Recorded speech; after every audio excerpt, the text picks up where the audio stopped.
like to welcome everyone to the regular meeting of the Larkspur City Council for Wednesday, September 20th, 2017 at 6:30, exactly 6:30 p.m. And we have a full house, so that's good. So if we could go ahead with roll call, please. Councilmember Chu? Here. Councilmember Way? Here. Councilmember Morrison? Here. Vice Mayor Hilmer? Here. And Mayor Harrell. Here. And with that, if those who can, please stand up and we'll do the Pledge of Allegiance.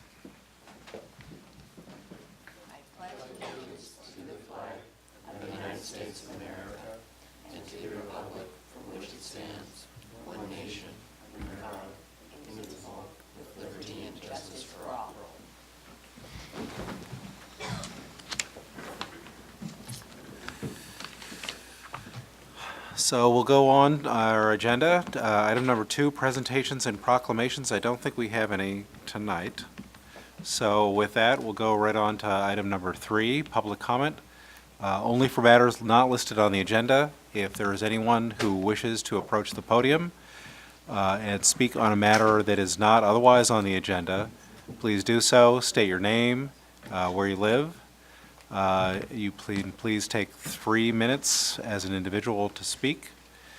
We are not permitted to take any action, and this is strictly limited to a discussion of items not on the agenda unless it can be demonstrated to be of an emergency nature or there is a need to take immediate action after the posting of the agenda. Is there anyone who would like to take advantage of the public comment period at this time? Seeing none, thank you. We will move on to item number 4 on the agenda, which is approval of the consent calendar. And I would like to ask first the City Council if there are any items on the consent calendar that a member of the City Council would like to pull. Yeah, I'd like to pull a grand jury report, please. Okay, thank you. Any other matters? Okay. As a matter of order, can we just approve the consent calendar and then consider that item? So I'll make that motion to approve the consent calendar with removal of 4.4. Second. All in favor? Aye. Aye. Any opposed? Hearing none, the consent calendar, with that one exception on 4.4, is approved. So if we could consider that item and maybe hear from the city manager on it. Mr. Mayor, council members, the grand jury issued a report discussing the concept of public engagement. They specifically used that term, and the report draws upon literature that was produced in 2016 and 2017 by a number of nonprofits and think tanks that promote transparency and good government. The report attempted to assess the public engagement practices and capabilities of the different agencies in Marin. We've proposed a letter to you that specifically responds to the various recommendations of the grand jury. We also offered some general comment. Most specifically and probably most noteworthy is that the nomenclature in the report and the sources that are cited are relatively new sources.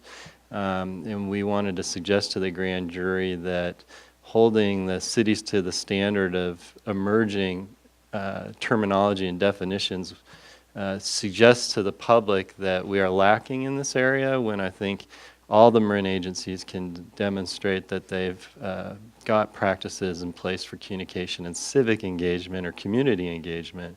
This concept of public engagement with a capital P and a capital E is something relatively new, and we questioned whether the grand jury was being fair to hold the agencies to a standard that doesn't exist in our industry yet. So with that said, Mr. Mayor, I'll turn it back to you. Okay, thank you for that. Are there any comments from the members of the City Council, please? Yeah, thank you, Dan. I was hoping that he would just get that on the public record rather than just have us go through consent. I think one of the things that also concerns me with this report, as in previous ones, especially in this one, is that the way that the responses were done were somewhat self-selecting. So it isn't really a true assessment of what the public actually thinks. And I'm not going to get into those details, but One of the things I also wanted to ask city manager to respond to was that they are asking us to respond as if we were also responding for other cities. And that's how he created his responses as well in our behalf. So maybe you can just kind of help us through that one, and we can get that on the record as well. Yeah, the last few years in particular, the grand jury increasingly seems to be asking responding agencies, don't you think that all agencies ought to? That tends to be sort of the setup of a lot of their recommendations. And so we've sort of taken as staff to minimizing our comment to those types of statements and just saying, in general, we agree. In general, we don't agree. Or, you know, if an agency is practicing X, we suppose they ought to do what you're saying. But we've tried not to dive too deeply when the grand jury is sort of asking for these really broad-based comments that seem to be about all Marin agencies. And so you see that in our responses to their specific recommendations on this report. Several times they sort of do that structure of, don't you think all agencies ought to do X? And so we've tended to try to say yes if, or no if, or no comment sometimes. A couple of the questions are more specific and need a more specific agency response, and we did provide that when it was appropriate. Okay, thank you. Okay. Yeah, Any other comments from I'm fine. council members? I just wanted to, I mean, my own impression is that the city manager has been fully engaged in this issue with our neighboring communities, and I appreciate that, and I think it's appropriate, and I think we have an appropriate response to it. So, thank you for that. Well, with that, I think we are, that's not an action item, so we'll move on to agenda item number 6. It I'm is an sorry. action item. You do need to approve the response Oh, I'm and sorry, it authorize is. you to send it to the grand jury. Well, then, do we have a motion to approve sending the response? I move to send the response There's as a it's second. written. I'll second it. All in favor? Aye. Any opposed? Hearing none, the motion is approved. And then we can move on to agenda item number 5. Whoops, sorry about that. Thank you, Mr. Mayor, council members. A few items for you. First, just an update on Measure B and our ongoing efforts as your staff to provide information to the community. We held another community meeting last Tuesday, the 12th, and modest attendance, I would say, but probably of all the meetings we had, some of the most detailed and hard-hitting questions, and very much appreciated the feedback we got from those in attendance about how we're going and what we're doing. And I think generally, when the meeting concluded, the audience was supportive of what we were talking about and appreciated the information we were providing. And again, just want to put it out there that Mr. Skinner and I are available to come out to meetings. We've now done meetings where we've invited the whole community. We've done meetings where neighborhoods have asked us to come in to people's homes to do presentations, and we're happy to continue to do that, to provide information about Measure B. A mailer from the city should have started to reach mailboxes finally today. It did. It did. I got mine. So I'll reserve my comments about the challenges sometimes of sending bulk mail through the U.S. Postal Service. But pleased to understand that's out there and providing some guidance to folks on where they can find more information, and hope folks will visit the website. If you just go to our homepage, cityoflarkspur.org, the first link in the news section, it takes you to all the information we have about Measure B and in particular our challenges with our roads and our strategy to implement Measure B to bring to have some of the best roads in Marin County and the Bay Area rather than continuing to be the worst. The new ratings just came out, and were we the worst or second worst this year? Still the worst. So we improved slightly. Yippee. We are a 42 PCI this year.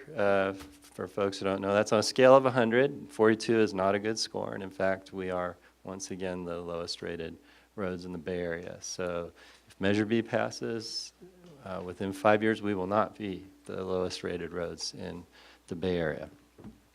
On a smaller scale, wanted to make sure the council and the community were aware. After we finished, I reported recently that we were painting all the red curves, giving them a nice new coat of paint. We've now turned some of our attention in our roads to accessibility issues, and so you may have noticed some nicely painted blue spaces here in the downtown. I think we've painted 4 so far. We actually have a couple more in the planning stages, and that's to bring us up to some compliance issues. But also, we've been working hard to find spots that can work as accessibility spots. As you know, it's very challenging in our downtown, just being an older design where it wasn't always contemplated to have accessibility spots. So we've worked to find these spots, and so some of them now have a nice new coat of paint with better markings for the community, and hopefully folks are making good use of those. And we will continue to be doing that, and probably over the next year we'll be having some discussions with you about accessibility issues up and down Magnolia in particular that need to be addressed. We're working with some folks who are experts in this field to assess how we can improve accessibility in our downtown, and then we will move northward along Magnolia. So with that, I will turn it back to you, Mr. Mayor. Okay, well, thank you very much. Are there any questions for the city manager on his report this evening from the city council? Well, with that, I'd like to go ahead with council members' oral reports. Is there anyone on the city council who would like to provide a report? Councilmember Hilmer. Thank you, Mr. Mayor. 2 short reports. Last night, the Flood Zone 9 Advisory Board met at Larkspur City Hall. 3-hour meeting.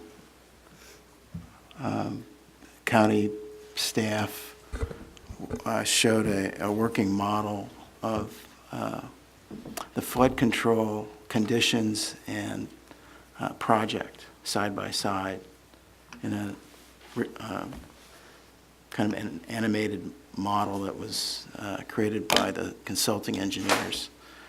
And they covered most of the Ross Valley, except the area of Larkspur and Greenbrae, which I requested that we see that as soon as they can get that to us. And I understand that the county staff is coming to an upcoming council meeting. Dan, have we scheduled anything yet? They approached me yesterday, and we talked about trying to schedule something in November or December. The reason this is significant is they're moving forward with the environmental review for the project improvement projects themselves. And what remains from what I recollect, and we can hear this from the county staff, is that when the flood fee was initiated, there was an expectation to deal with the 100-year flood condition. From what I could tell last night, that goal has been cut back to pretty much a 10-year flood condition. That's how the weather's changing.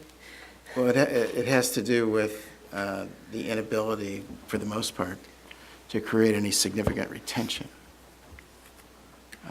because of the opposition developed by the areas around where detention basins were proposed in Fairfax and San Anselmo.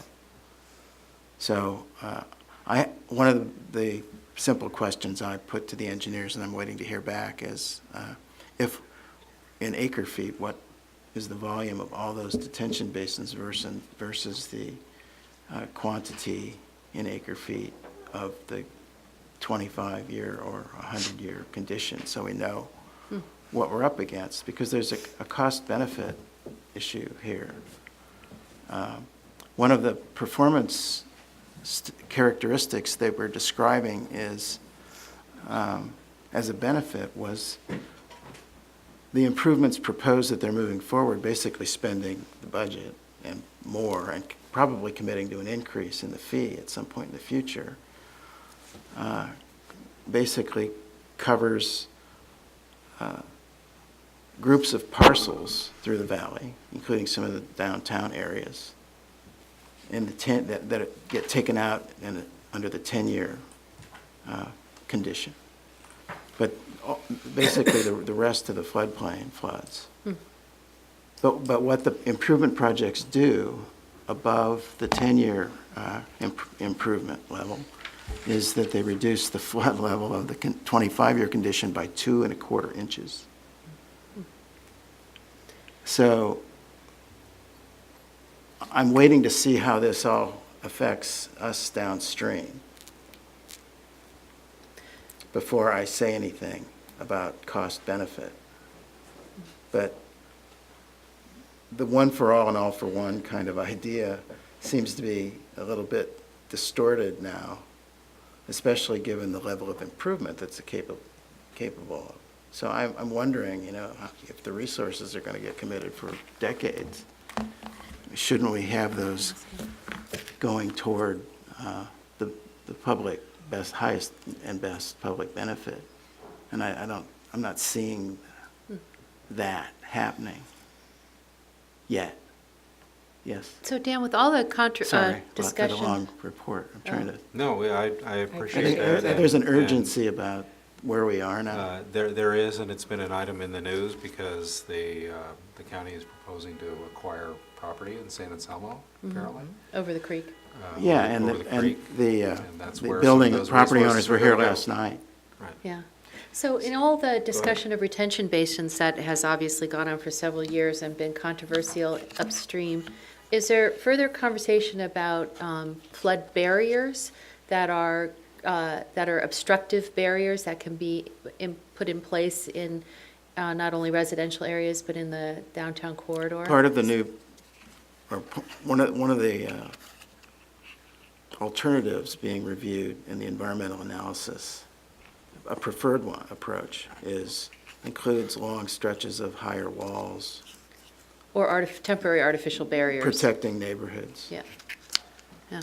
And then the Allen Park area of Ross, along the bike path, is being proposed to be restored to a natural bank and creek channel. So it's going to be much wider under the proposal. The Town of Ross has yet to approve this. So one of the other concerns, and I'm really sorry for the length of time here, is that the Ross Council will just watch up to the end and then block a project, taking us out of all kinds of grant processes. Is this a new proposal with Russ? It's been evolving all along because, again, as I said at the beginning, we started with a 100-year flood protection plan. And because of the reduction in the volume, that the improvements that haven't been opposed, all that together doesn't add up to much now.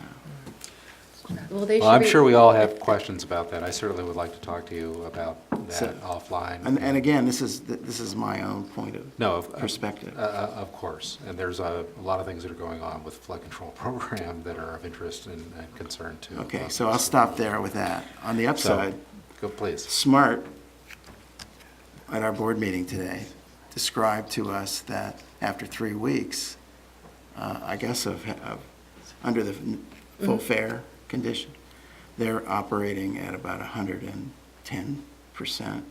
Wow, And that's fantastic. revenues shows that as well. Good. That's what we wanted to hear. I saw the tracks going down behind Best Buy. The interesting trend is bicycles. Incredible high numbers of bicycle people using and wanting to use but can't because there's no more space. There's 2 hooks on each car practically for a So bike. that's a big issue. Yeah. We have to figure out a way to make that work. It's a good issue. Great, Yes. thanks. Yeah, Thank you. Thanks for that report. Any other reports from members of the city council? I do. too. I wish I could say that. Councilmember Morrison? Thank you. I wish I could say that the students at Redwood were biking. We had a Safe Routes to School meeting, Safe Routes to School, and we had the Redwoods Vice Principal, Sham Zagar, attend.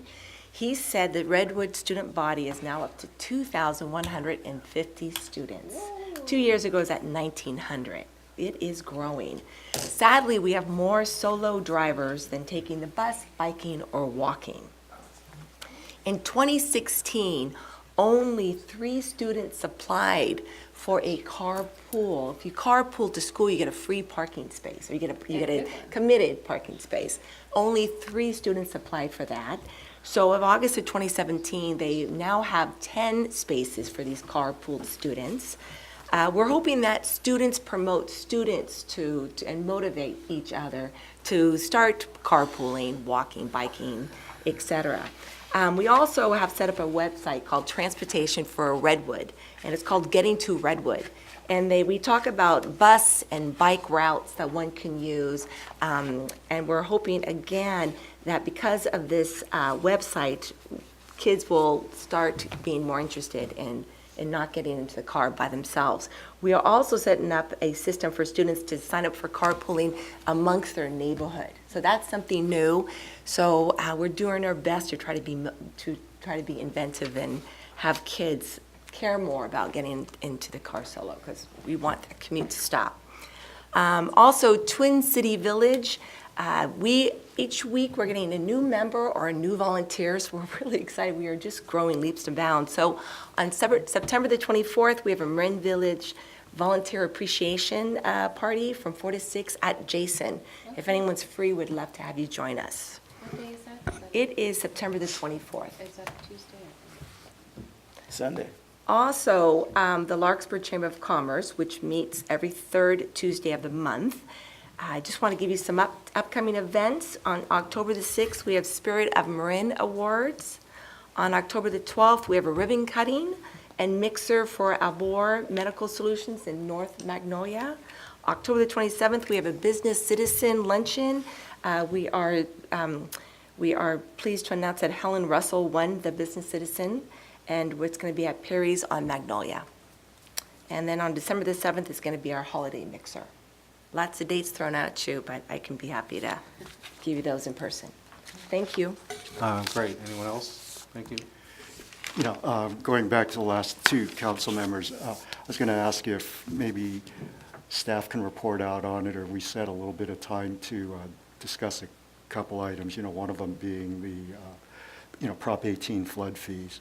Because, in short, if nobody wants to use the money upstream, we got plenty of projects downstream. Absolutely. Well, we do have, I didn't mean to imply that we don't have projects downstream. We have Yeah, no, major, I know we do, but they had always given the priority for upstream projects first.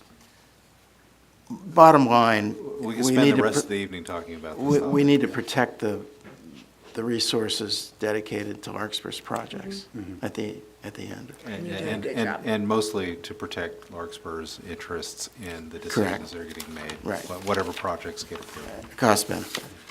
Ann raised an interesting thing because, the situation at Redwood is creating a call from those adjacent neighborhoods to want to have residential parking permits. And they're not the only neighborhood. So, maybe we can get a staff report on, what you've heard and what the practicality of something like that is, possibly even bring it up for a future discussion. Obviously, nothing urgent. So the first matter, the flood control staff's going to come visit you, and we'll make sure that we collect from you questions you have in advance so they can prepare to address any questions you have when they come. We are actually actively engaged with one neighborhood about a parking program that they've requested in response to problems relating to Redwood High School's parking issues. And so it's very possible that that will become the test case for what other neighborhoods may ask for. So I anticipate probably at the pace we're moving late this calendar year, early next calendar year, you're going to have that issue before you with a discussion about what we won't do or don't want to allow neighborhoods to do in terms of restricting parking. Yeah, the other place that's come up is actually south of the downtown because of the increase parking demands associated with the new businesses down there. So I've gotten several emails and calls about that as well. Yeah, over the years, we get these requests. I would say the schools, the last 2 years at Redwood have really been the loudest. Cries are from the neighborhoods adjacent to Redwood. The spillover of the students now into the neighborhood's gotten pretty significant. Okay, thank you. Just one more quick item. As you know, one of the things I was working on earlier the year was a consolidation of Twin Cities Coalition of Healthy Youth with the Ross Valley Healthy Youth Collaborative. And that's been achieved now, and the way it's structured is I'm no longer one of the co-chairs. The co-chair representing now the Twin Cities is Bob Ravazio. And then John Wright, a former trustee of TAM and also a current council member of San Anselmo, is representing the Ross Valley, which is the communities of San Anselmo and Fairfax. We're hoping to still get that $525,000 grant, and we're waiting. Hopefully, they said sometime in September. We'll find out. It is approaching the end of September. Okay, thanks very much. Councilmember Way? So mine's a little lengthy, but bear with me, because on Wednesday, Thursday, Friday, I went to the Sacramento, to the League of California Cities meeting, and as our delegate, and there were about 12 Marin delegates there. So I wanted to fill you in on some of the highlights that I think are applicable to what we're doing here, and also answer some questions if you have any. The first thing is that I sit on the Public Safety Policy Committee with Councilmember Chu, and every year the league has several resolutions that they vote on as a body. There were almost 2,000 representatives of cities, city councils and city managers, et cetera, there. So both of the resolutions this year came out of the Public Safety Policy Committee that we sit on, which was kind of unusual, but which meant that that was a lot of debate at the event in regards to amendments to them. The first one, I'll only talk about the first one, which really stems from a Sacramento County Sheriff Deputy, Robert French, who was murdered by a felon who was on parole and unsupervised. And so 2 CHP officers were also wounded at that time. So the city of Whittier decided that the league really needed to look at the issues of criminal law that have changed in the last several years from realignment, where 45,000 felons were released from prison, and also other things of how many felonies have been changed to misdemeanors, but how that's really affecting the local communities. So they put together a resolution that was voted on by the entire body, and I was very pleased to see really engaged debate. In particular, Jessica Jackson from Mill Valley participated a lot in that debate in regards to the wording of that. It passed overwhelmingly, and hopefully what happens now is the policy committee that we sit on now works with the league and the legislature to try to refine some of these criminal laws that have disproportionately affected many cities in California. So I was pleased with that work. The other thing that I attended, which was, I think, very informative, was about the transportation funding with SB1. And it was really directed towards council members and public works directors about how to access the funding. And I've been able to share that with Dan, and I think Julian has been shared that information too, so we can maximize the opportunity for us to get some of this initial funding.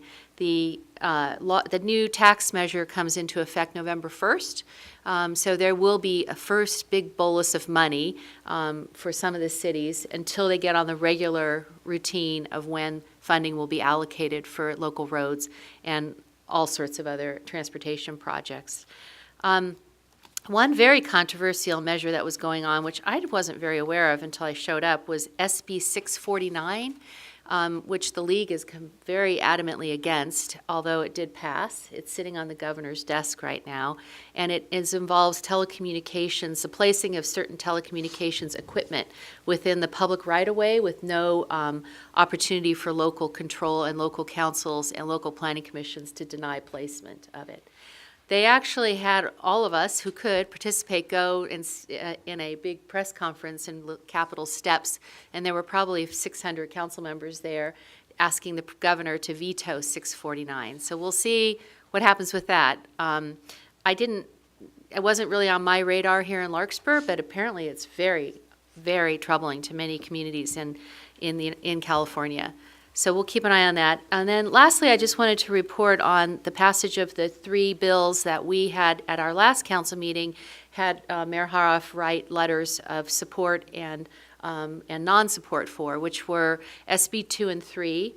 These are all housing bills, a tremendous amount of housing bills. We're in the legislature this time, which is probably appropriate since we have a housing crisis.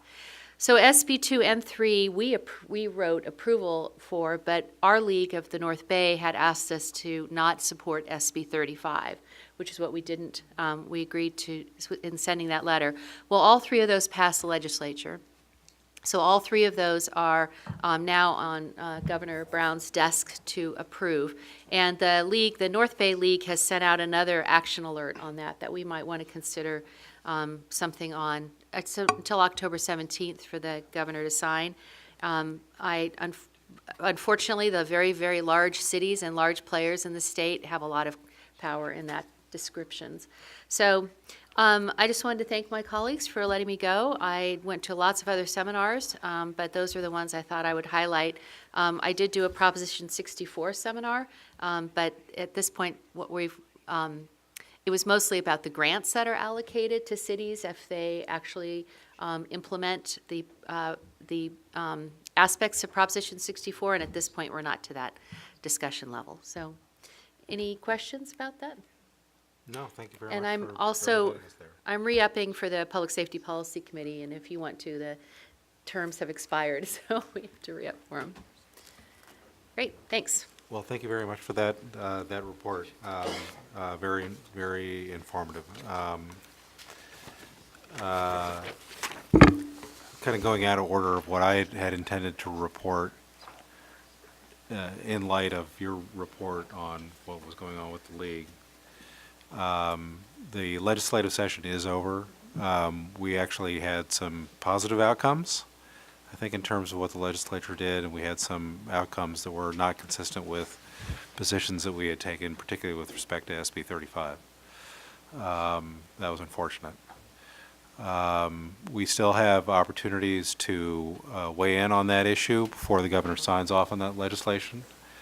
The league is actually sponsoring a webinar tomorrow, and unless there are objections from my council members, I may participate in that webinar to be educated about the positions that the league wants to take on that.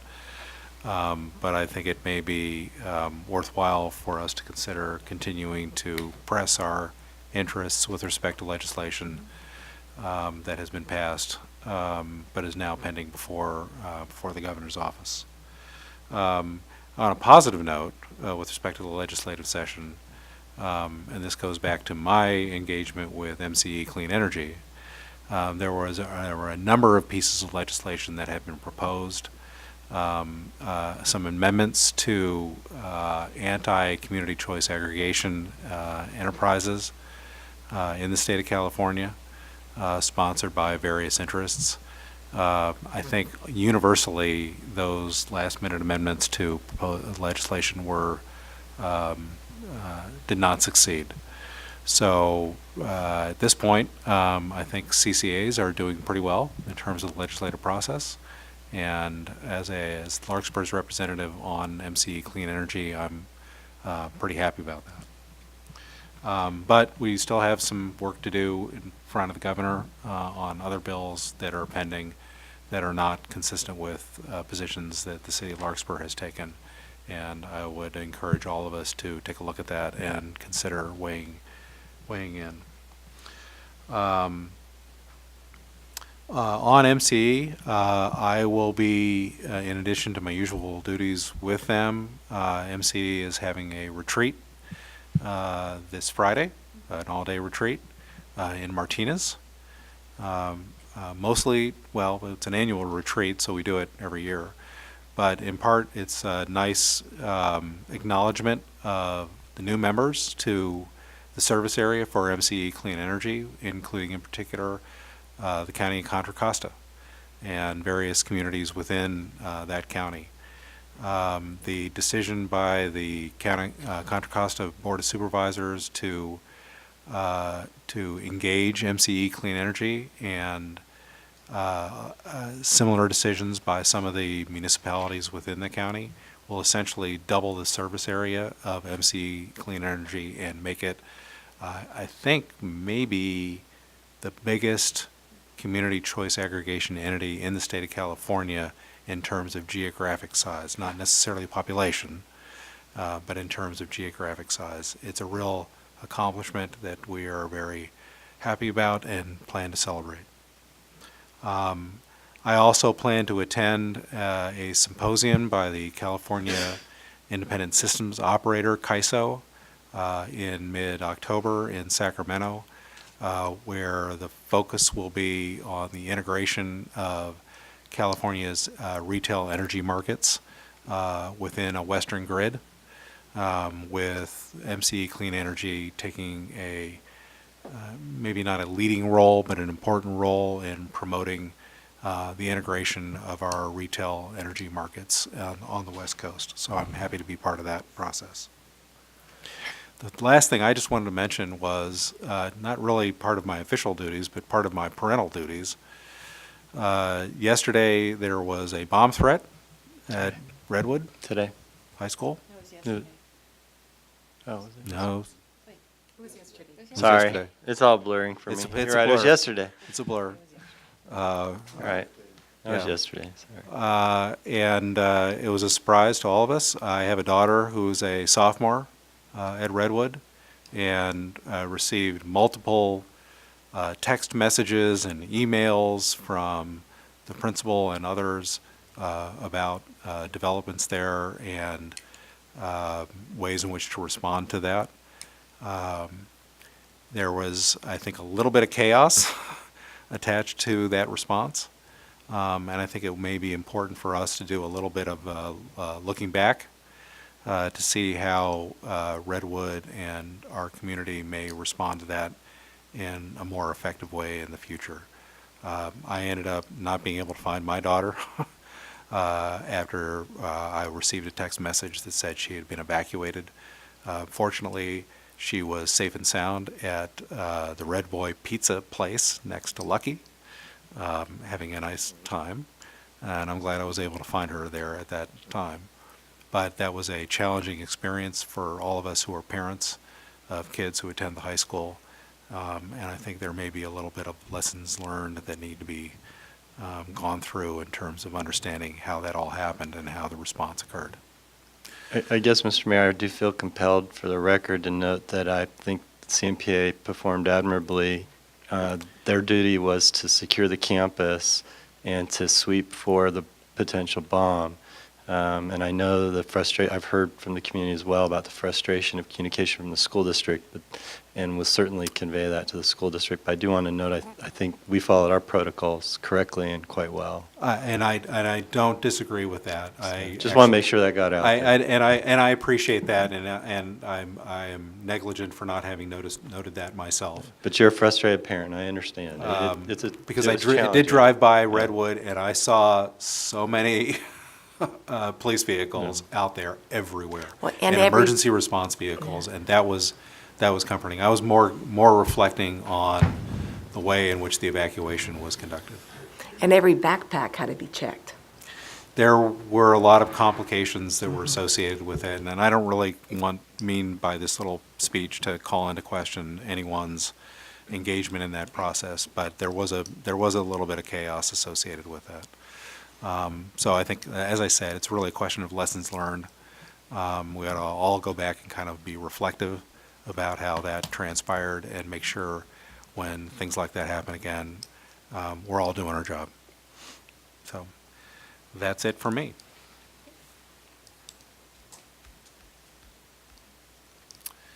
And with that, I think we move on to agenda item number 7, which is public hearing, and item number 7.1, which is waive first reading and introduce ordinance number 1020, amending. This is my challenge with our new habit of looking add everything online. Business license regulations of the Larkspur Municipal Code to add Chapter 5.48 for the regulation of filming and still photography. And if we could have a staff presentation on that topic. Good evening, Mayor Harf and members of the City Council. My name is Shannon O'Hare, and I'm the Assistant to the City Manager. So staff is bringing for your consideration this evening ordinance number 1020, amending Title V of the Larkspur Municipal Code to add Chapter 5.48, the regulation of filming and still photography. Before beginning the staff report, I'd just like to briefly note that there are a couple of clerical errors and inconsistencies in the language of the ordinance themselves, so staff will fix these items before the second reading. So with that said, the ordinance brought before you this evening is the result of a discussion with the council and the community. Larkspur does not have a codified filming policy, but has experienced significant filming activity in the community from time to time, most recently with the filming of the first season of 13 Reasons Why in the summer of 2016. In April, staff brought a business item before the council and the community regarding the establishment of a potential policy for filming and still photography. This was largely in response to the fact that during 13 Reasons Why, the production returned multiple times with varying different filming plans, including requests for late-night filming and return activity to a really residential area. That also involved traffic control. So after that experience, staff felt that moving forward, it would benefit the city and the community if we establish an ordinance with some clear parameters around filming activity to serve as a guideline for us when we issue permits in the future. So in April, we presented research on filming policies and protocols throughout the state to show how other communities approach filming activity and its impact as residents, as well as using our recent experience with 13 Reasons Why we had in our own backyard to inform some of the parameters we might want to set. As part of this discussion, a number of questions for the council's consideration regarding the establishment of a policy were brought before you for discussion. These questions primarily focused on preserving the quality of life for residents impacted by filming activity while balancing the positive impacts related to economic development and community promotion that filming activity can bring to the city. We have a lot on the agenda tonight, so for the sake of brevity, I'm not going to recap that entire conversation here because it was pretty substantial and nuanced, but anyone who's interested in the contents of that discussion and wants to revisit it can view the video of the recording of the meeting online if you want to revisit it. But highlights include that based on the direction of that discussion, we've included some of the direction you provided to us in the ordinance tonight. There was a general consensus among the council that Larkspur did indeed need a filming ordinance in order to establish some guidelines, and particularly to residential areas. Council specifically felt that any ordinance that the city adopted relating to filming must preserve the quality of life of those impacted while allowing for some filming. So in order to address these concerns, the ordinance today only permits filming activity in still photography between the hours of 7 a.m. and 9 p.m. Filming activity is prohibited on Sundays and federal holidays. And as was requested by the council, the ordinance allows staff to deny permission to film during these times if the proposed filming would be too disruptive to the community. So there is some ability for staff. You don't have to allow filming during this if you would see that it was disruptive. Additionally, there's a number of parameters if filming falls outside of this, where filming productions could go to neighborhoods for notification and permission for intense activity. As required by the government code, the city has submitted the ordinance and the language to the California Film Commission for review. So we've had feedback from them if we'd like to discuss that a little more. And one of the things that was discussed at the business item was that council expressed interest in staff researching fees for filming activity and increased fees. When I talked to the commission, they said that the most appropriate place to do that actually wouldn't be in an ordinance, but as part of a fee schedule, and that there's no reason you can't do that as part of your fee schedule. You can do it outside of an ordinance. So staff has noted that to bring that before the council as an additional research project separate from this. And that will involve a lot more research around different kinds of billing, et cetera, for the impacts. Anyway, so with that, this concludes the staff report, and I'm happy to answer any questions before we open up the public hearing. Okay, thank you very much for that report. Are there any questions from the city council?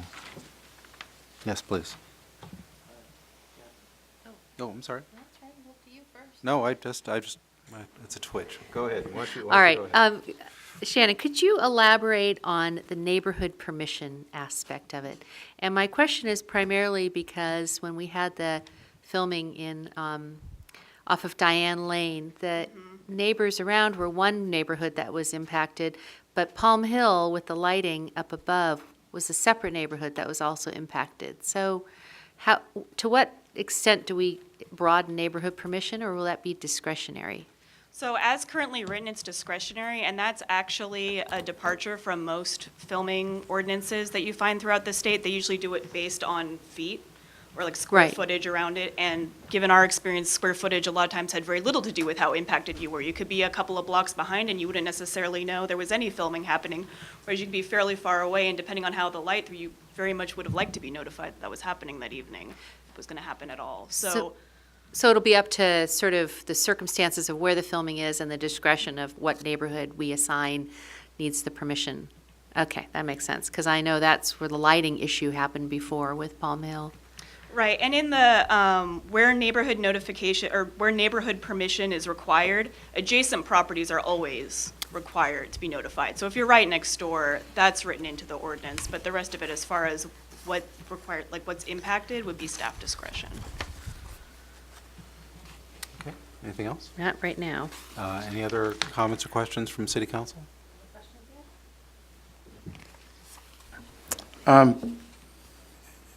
In the staff report, you mentioned reviewing how this is handled in other jurisdictions. The neighborhood consent aspects of this, were those modeled somewhere else? Those are largely modeled after the city of La Cunada Flint Ridge, which is in Southern California. It's in a residential neighborhood, not completely unlike Larkspur. It's close to LA. It's close to the center of LA, like we're close to San Francisco. It's also one of the more recent filming ordinances. A lot of filming ordinances were established in the 90s, and they work for the communities they work for, but we wanted something that reflected a little bit more of how the industry operates today. And their filming ordinance was prompted also by filming that had significant neighborhood impact. And so I was able to talk to their staff about, they've lived with the policy for a few years now, so I had the benefit of saying, did this work after you passed it, which is always helpful, and they felt that it's worked very well for them. One last question. Did you discuss having some kind of exception process as a part of this?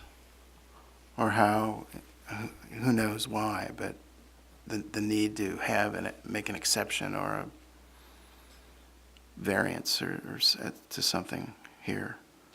Would you mind elaborating a little bit on what kind of variance or exception, maybe an example? Well, oftentimes, you can't anticipate every condition possible or circumstance. So I just wonder, is it worth, did you discuss the need to put some kind of out built into this? If for whatever reason, since it's so discretionary. Out, so, Like- you could like go for- in both for, examples, but out to be more permissive or out to be No, less just an permissive? exception process, like you can, the council or, yeah, I guess the council could make an exception. Not unlike how we handle floor area for houses. Got it. So we discussed a little bit about council permission or appeals to council, or some of the different processes. You could have filming, the way the filming industry works now is it's on a pretty tight timeline. So part of the reason why there's so much staff discretion here is that there's I not a see. lot of lead time. So once it would get to council discretion, it effectively wouldn't, the filming wouldn't happen. Right. And that we discussed this the last time we had this issue in front of the council, so. So the discretion is with the staff? Any discretion that's written in the ordinance currently would be with the staff, correct? And that's in large part to respond just to the time frame that within which the industry has to operate. Correct. So getting this neighborhood consent,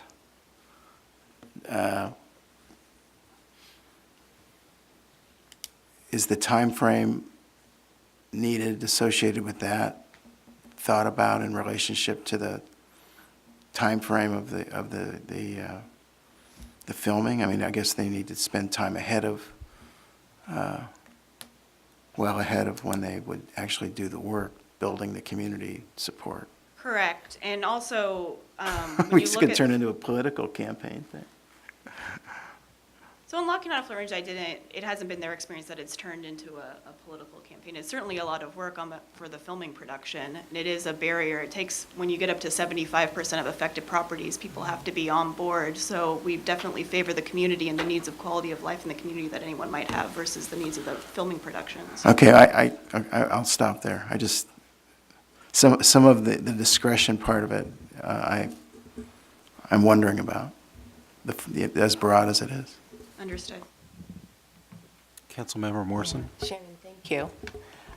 So 3 months ago, there was a filming happening just outside the library here on the driveway. And I just want to make sure this doesn't happen again.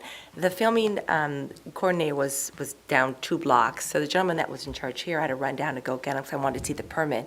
But it was very disruptive, not only to the library, but they felt comfortable going out in the streets and directing traffic to accommodate to the cameras. And so that's the reason when I came to the library, I saw this and I said, do you have a permit? And he said he did, but he had to run, again, 2 blocks down to go find the filming coordinator. Will this prevent that from happening? I'd like to say that it discourages it. If I'm recalling that situation correctly, they were violating their permit. Okay. So they were violating the terms of the permit, and I wish we could write something that would make that go away so people would never violate laws. I can't promise that. I do Right. think that I think in that situation, they were just violating the permit. Councilmember Wilson, I don't. All right, well, I don't know. I just don't want to see that again. I mean, they were so disruptive. I mean, they were respectful to when we confronted them. Yeah. They I closed do want to up. say that those productions are very much the exception and not the rule. In the almost 2 years I've been here, we've had, I think, around 20 different still photography and filming shoots as far as who's pulled a business license, and there's only been a few cases where they've violated the permit.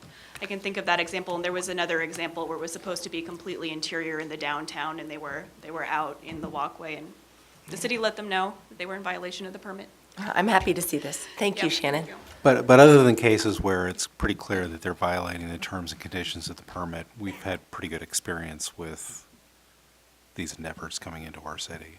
I think that's fair to say. And it's been a positive contribution to our economy and to the well-being of the community. So I think it's a good thing. So with So, that, I have a few. please, go ahead. So unless I missed it, we're not talking about the cost of permits in here. The permit at this point is a business license, and then we're going to further discuss fee schedule and what that'll elaborate, because that's not in the ordinance. Fees aren't in the ordinance. So Okay. when we talk about permit, it would still be through a business license, but then there's also the encroachment permit where you'd have to go through Public Works as well as talking to staff, which if you have significant filming, Okay. you'd also have to obtain those permits. Is that in here? Did I miss that, or is that something separate? It's in the ordinance that you have to get all Okay. necessary encroachment permits. Thanks, I must have missed it. And traffic control as well if traffic control is necessary. Okay, any other questions from the council? Last thing. Go ahead. We're going to have to add drones in here eventually, so put that in the back of your mind for how we're going to add drone photography into here. Not in this particular one, but we'll have to amend in the years ahead because they're online now all over the place. Actually talked to the Filming Commission in their next iteration of the model ordinance. I think there is going to be some drone language. Oh, yeah. They're very aware of as well, and I think that that's another discussion. We're finding the balance of what's appropriate there. It is currently against the law Mm-hmm. to use a drone in this capacity if you aren't licensed as a drone pilot, which is not, sorry for the double negative, that's not an insignificant thing. So it's not quite yet where I would be too concerned, but it is going to come in the future, I agree. It'll be within the next year, I'm sure, that's all. But that'll be good work for you, Shannon. Okay, any other questions from the council? No. I'll make a motion. I think we still have one more. One more. This was reviewed by Central Marin Police in any way? Input into the process, anything like that? This, Because there always is a security element to these. I believe everything that's codified in here is consistent with our current practices with CMPA for filming that occurs now. I don't think anything in here would surprise them. Just so they wondered if they, We didn't ask for specific Blessed it. comments on this ordinance now. we didn't ask Okay. for comments on the ordinance, but we did talk to CMPA before the discussion we had in April. about their thoughts about filming and their experience with traffic control and 13 Reasons Why. And what we brought to you tonight is very close to what we brought as a sample for consideration at that April meeting. But they haven't reviewed this word for word. I just wondered if they had input during the conversation.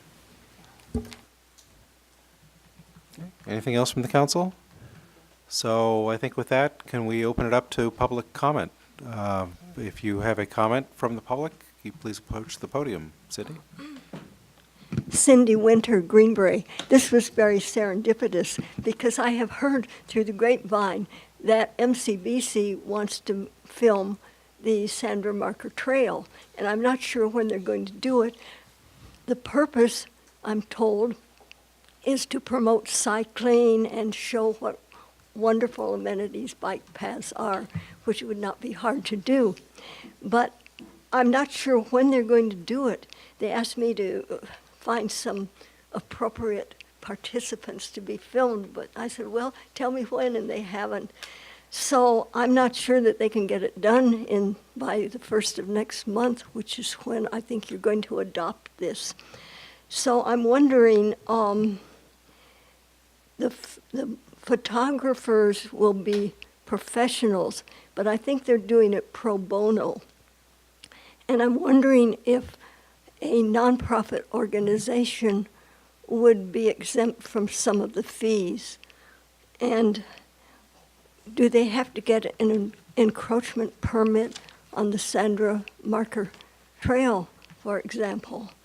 And what kind of a permit do they have to have? And what all is involved? So I guess the answer is to talk with Shannon when the time comes. Yeah, I Thank think you. that's probably right.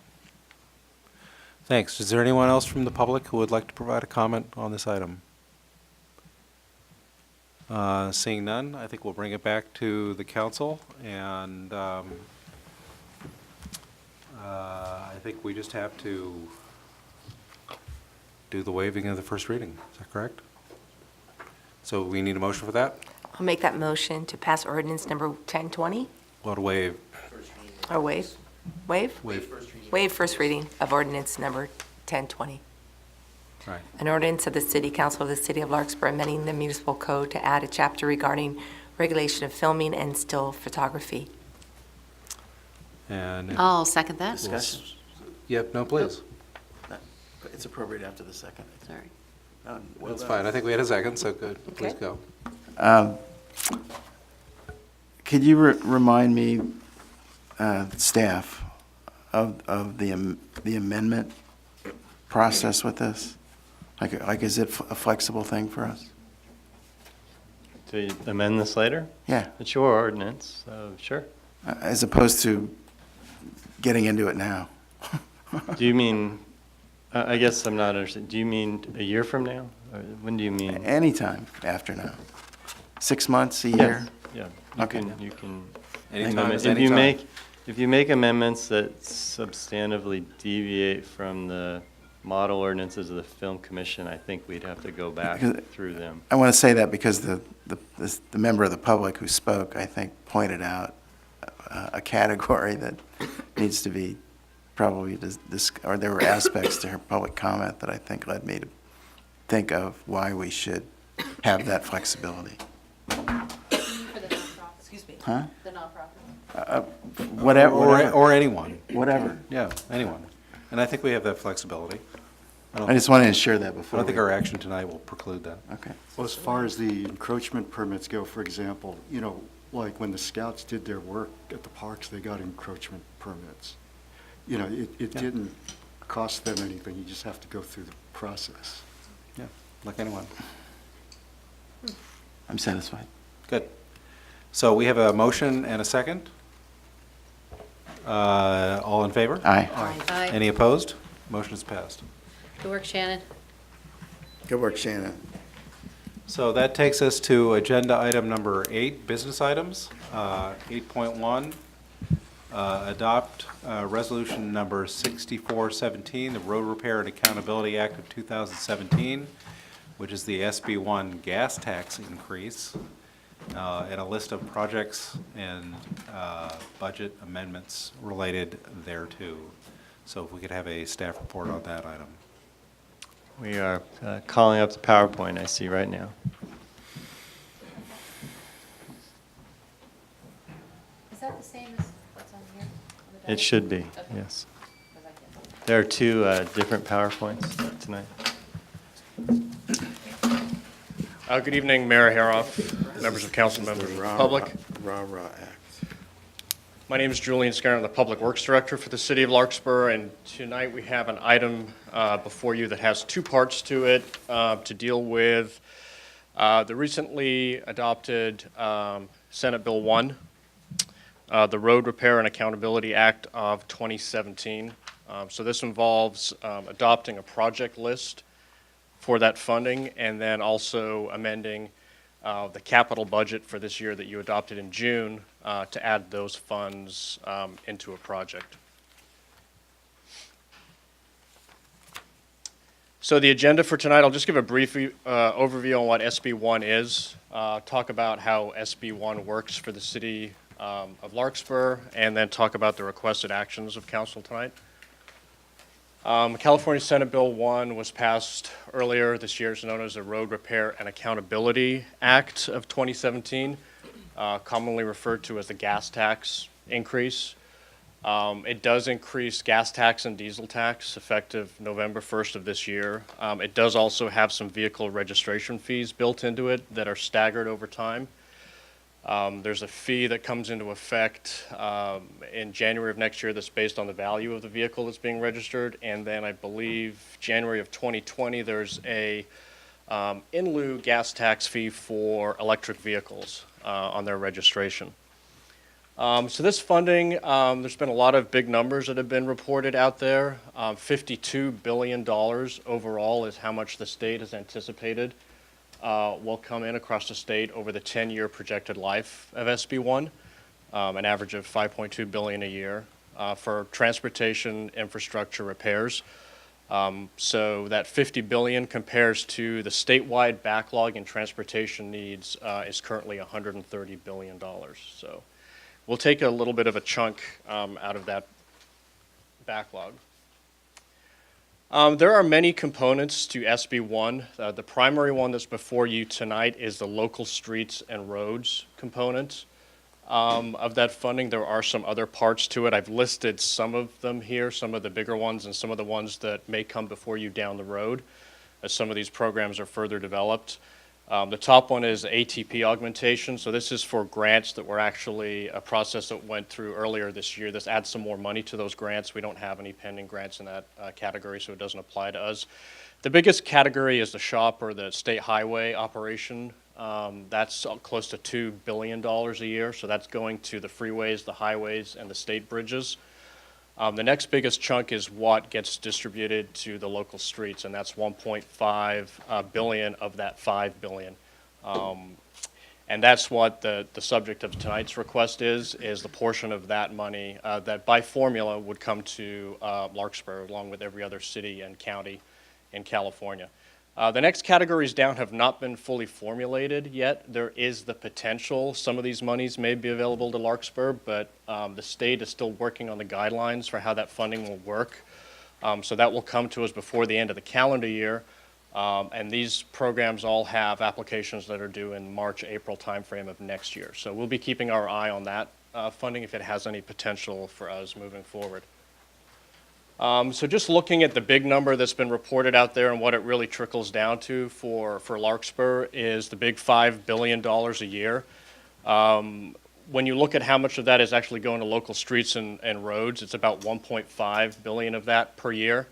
Obviously, it's a big state, and so that gets chopped up, and as you get down closer to the local agency, it's about $232 million comes to the MTC jurisdiction, so that's the 9 county Bay Areas.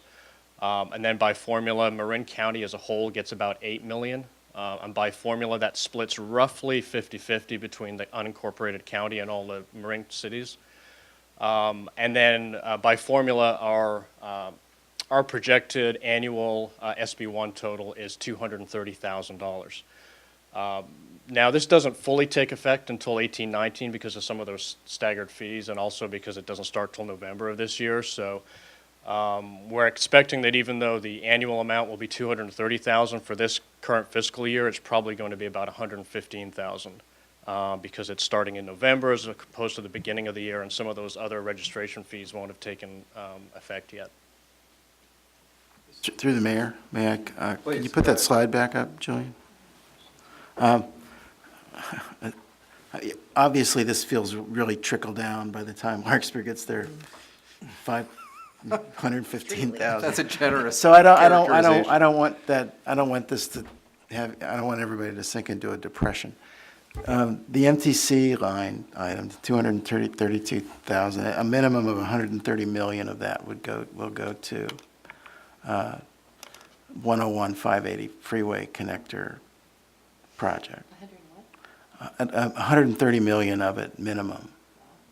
30 million of it is dedicated for the Bettini Transit Center relocation in San Rafael. And a huge amount of it goes toward the Novato Narrows. That's already been decided? So they've committed to the Which? 580. Well, in the current planning for MTC, This is the project list this they is- submitted for this This is bill. the MTC process. Right. I wanted you to know that we benefit Yeah. Okay, thank you for more than $115,000. Thank you, Mr. Mayor. Yeah, so to clarify, the bottom line here is the money that comes to Larkspur for our local pavement rehabilitation needs. There's obviously regional projects that are affected in Larkspur that receive other chunks of these funds. So can No, we- just to reinforce that point, because I think the real point of this slide is that in terms of our local needs, this is not something that we can really count on substantially. That's been a big part of that's been a part of the presentation that you've made about what we're trying to accomplish with Measure B. We can't really rely upon SB1 to make a material difference in terms of what we have to spend in order to accomplish that. As Councilmember Helmer correctly points out, however, there are big projects that will materially benefit our local community. They're not necessarily road repair projects in the city of Larkspur, but the 580 interchange is through no small effort on Councilmember Helmer's part, as our representative on MTC, that has been teed up as a project there, and I think we're grateful for that representation. Can I ask? Also, all of the, Julian, back me up here or tell me I'm wrong. All the approaches to that interchange are a big part of the, and those projects are ongoing as well. So they connect to our local street network. Yeah, absolutely. They just don't pave LaQuesta Drive. So can I ask? Yes, please. Julian, Councilmember just Wade. to clarify for me, I've seen the whole printout, and there's about 12 pages, spreadsheet pages online where you can see where your jurisdiction is. For the anticipated, for this $17, $18 amount, where they hope to get $5.2 billion in tax, and then we get a certain portion of that. Clarify for me, because this is what I don't understand, is that in this initial 3 months where we really just have this immediate bolus of money, if a city is eligible for a certain amount, let's say by that formula, for that early amount of money, and if they don't apply for the money, does it sit there and roll over, or does another city have an opportunity to take that, put an application in to get the residual for those who don't apply? Does that make sense?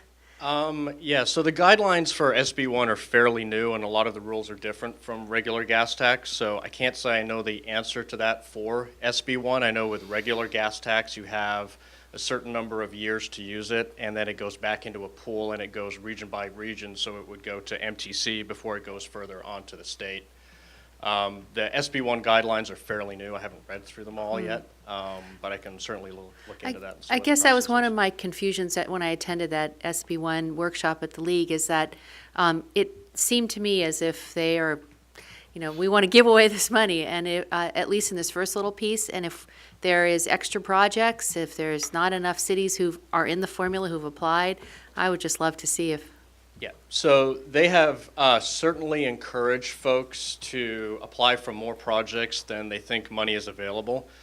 Again, the 115,000 you see there has not been published. That's our estimate based on the 230,000 number that's been published, which is also an estimate because it's based on revenues of gas sales. So it's all estimates. As you'll see later, the project we've actually put in for is well over $1.5 million. So it has other funding in it, but if there is surplus SB1 funds available, we've listed a project that has the capacity to take excess funds into it, and then we'd be able to use those other local funds that are in that project for other projects. Excellent. So That's we do exactly have a what I'd cap like to see. built in. Yeah. Councilmember Chu. Oh, yeah, just one quick question. You mentioned a formula. Typically, it's, kind of like half by population, half by roadway miles. Is that how they're doing this one? I believe so, yeah. That's what the TAM Measure A, and I believe that was Yes, based on the gas correct. tax formula, yeah. Okay, thank you. Okay. Keep So, going. so with the local streets money, there are some reporting requirements. Transparency was one of the big items with the transportation bill and accountability. So they have asked all the cities and counties that are projected to get money to submit to the state, the California Transportation Commission, a list of project or a project list by October 16th of this year.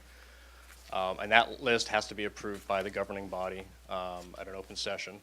And then by October of the following year, they would like a follow-up, or not they would like, they require a follow-up report in order to keep the money. So by October 16th of this year, we have to submit a project list saying how we propose to spend the money. And then by October of next year, we have to submit a report that justifies how we spent the money. So some of the reporting requirements, so the list has to be on a state standard template. So if you saw in your packet, there's an awkward Excel file that has a lot of blank spaces on it and some really small text. That's the required template that we have to use, unfortunately. So that lists basically the location of the project name, gives a small work description, and then a project schedule. Now, we're not tied to this project. There is some flexibility.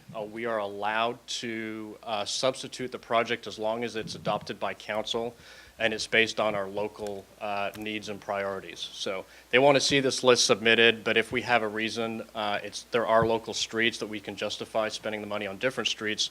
We simply have to make that revision when we do our annual report. And then the other item is the project has to be included in the adopted city budget. And so because we've already passed our budget, we have to do an amendment, and the CTC is fine with that. They understand that most people are going to be submitting budget amendments to incorporate this SB1 money into their budget. And then, as I mentioned, the project report would document any changes in this process at the end. And again, just for clarification, we're just talking about how we're going to be requesting the allocation at $230,000. For this one, it's for 17-18, so we're estimating it's the 115,000. We will be before you probably at this time next year talking about how we use the 230,000 for next fiscal year. We'll be doing it on an annual basis. Oh, okay, Yep. fair enough clarification, but it's, Yep. that's the, It's just the one those are the little chunk. parameters of what we're talking about in Correct. terms of dollars. Yes. Yep.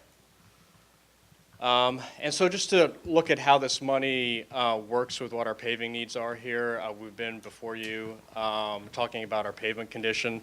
We know we have about a $25 million backlog in pavement needs here in Larkspur, and typically over the last few years with the passage of the sales tax measure, we've been spending about $1.5 million a year on our paving program. About $1 million a year or so has come from Measure C. So for this fiscal year 17-18, we're proposing to add the full amount of the SB1 funds, the 115,000, into this year's paving project, which will be taking place next summer. So it's the 17-18 local streets pavement rehabilitation project. It already has Measure C and some gas tax in there. We're proposing to add this money in there to make sure that we can do all the streets that we have listed. Next year, we are planning to do the Larkspur Marina neighborhood, and then a few streets in Palm Hill and Heather Gardens that we deferred from this year because of utility coordinations.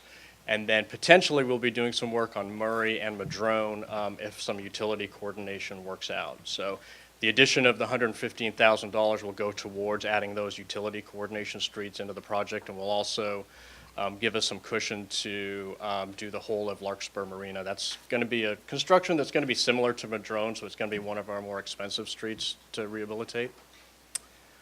And just in terms of what that money looks like, so we've been talking about a 5-year program to address our paving needs that would be in the $25 to $30 million range. So if you took this potential $230,000 a year over that 5 years, that's only 5% of our total paving need currently. Now, if we were able to get our streets up into a better condition, that $250,000 a year or $230,000 a year would represent a better portion of our annual rehabilitation costs. But based on where our pavement is today, it's only about 5% of our needs. So there's actually 2 council actions that are required. One is to adopt the project list that identifies that we propose to use the 17-18 SB1 funds for the 17-18 pavement rehabilitation project. And the other is to adopt a budget resolution that amends that local streets pavement project, CIP project 18-303, to add the $115,000 of RMRA, which is the fund account that the gas tax SB1 goes into the project. And so these are the 2, this is a snapshot of the 2 attachments to the staff report that you would be approving. One, the Excel file, is what goes to the state. It's their format. That's the unreadable Excel file. Yes. So that lists the project and the street names and the schedule. And then the other one is the changed CIP sheet, and highlighted in yellow is the addition of the SB1 funds in the amount of $115,000 into that project. And that's just a reflection of the summary you provided it to us a moment ago. Correct. Right. Yep. So that's the end of the presentation. I'm available for any questions. Any questions from City Council? Councilmember Chu? Yeah, on the resolution, you're asking for a budget adjustment of $130,000. So I wanted to see what the other 15 was. Is that like our contribution? It's probably a typo because it was 230,000 and we changed it to 115, so. Okay, so we just got to fix that before we approve it if we choose to do so. Larry, where's that one? I see 115. It's all in the Excel spreadsheet. It's on Resolution 6417, Right? the third line. It's asking for a CIP budget in the amount of 130 to add to the RA funds. I don't So have that's different that from what one. I have. Larry, Huh? I don't have that. On the top, and the third line on the top of the resolution, not in the whereas. Oh, okay. Yeah. Yeah, so the heading of the resolution has the $130,000 number in it. The body of Has that. the resolution and the actual allocation has the 115, so Okay. we can fix that. Okay. Okay, thank you. So they could comment. Okay, so that's just an administrative fix that needs to be done. Correct. Okay. Councilmember Morrison? I just want to compliment Julian. Julian, it's wonderful that you always try to find projects that you can share the cost. You're really good at that. So keep at it, and we appreciate all the projects that's been paid for so far with doing that. Shared services, as we know, is very important, so appreciate that. Yes, please. One clarification has nothing to do with what we're talking about at all, but my comments earlier, I was only 594 SBs off.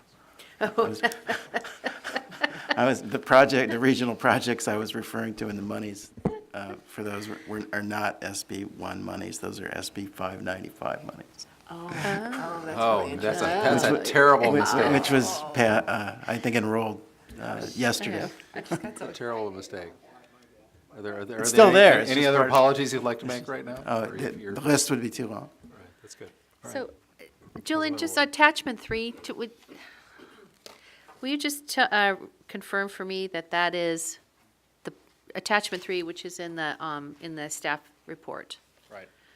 So The 5-year attachment- capital improvement program. Right.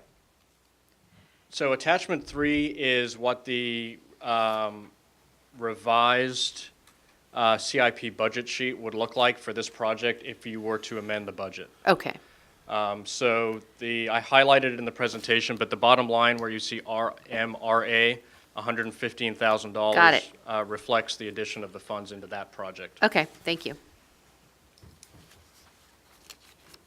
Okay, any other questions or comments from council? I'm ready to make a motion, Mr. Mayor.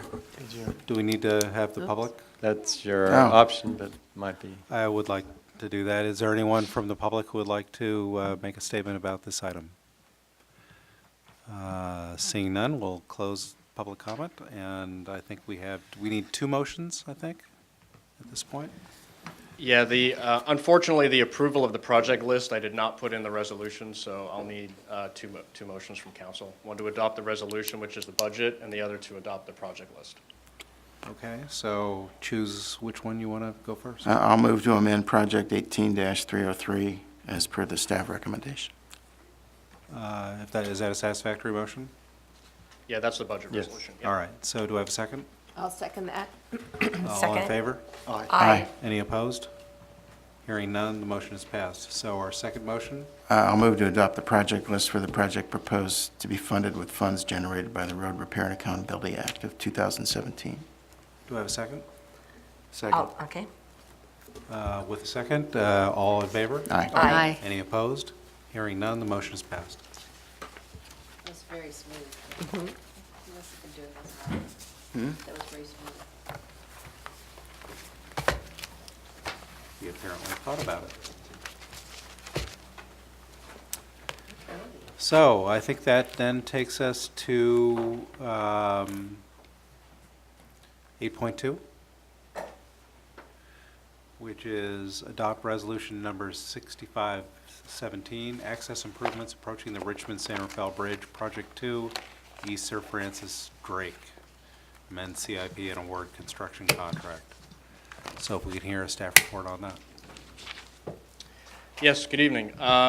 So this next item, again, there are two actions for you to consider.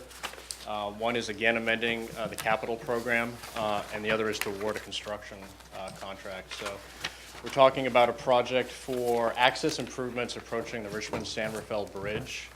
It's named Project 2 by TAM because they came up with 3 projects for this purpose. And this project is East Sir Francis Drake Boulevard. So I'll have a brief description of the project, the need and purpose, talk about what those proposed improvements are, talk a little bit about actions to date and where the money's coming from. And then I'll talk about the request tonight, which is a budget amendment, and then award of a construction contract, and then we'll talk about the next steps.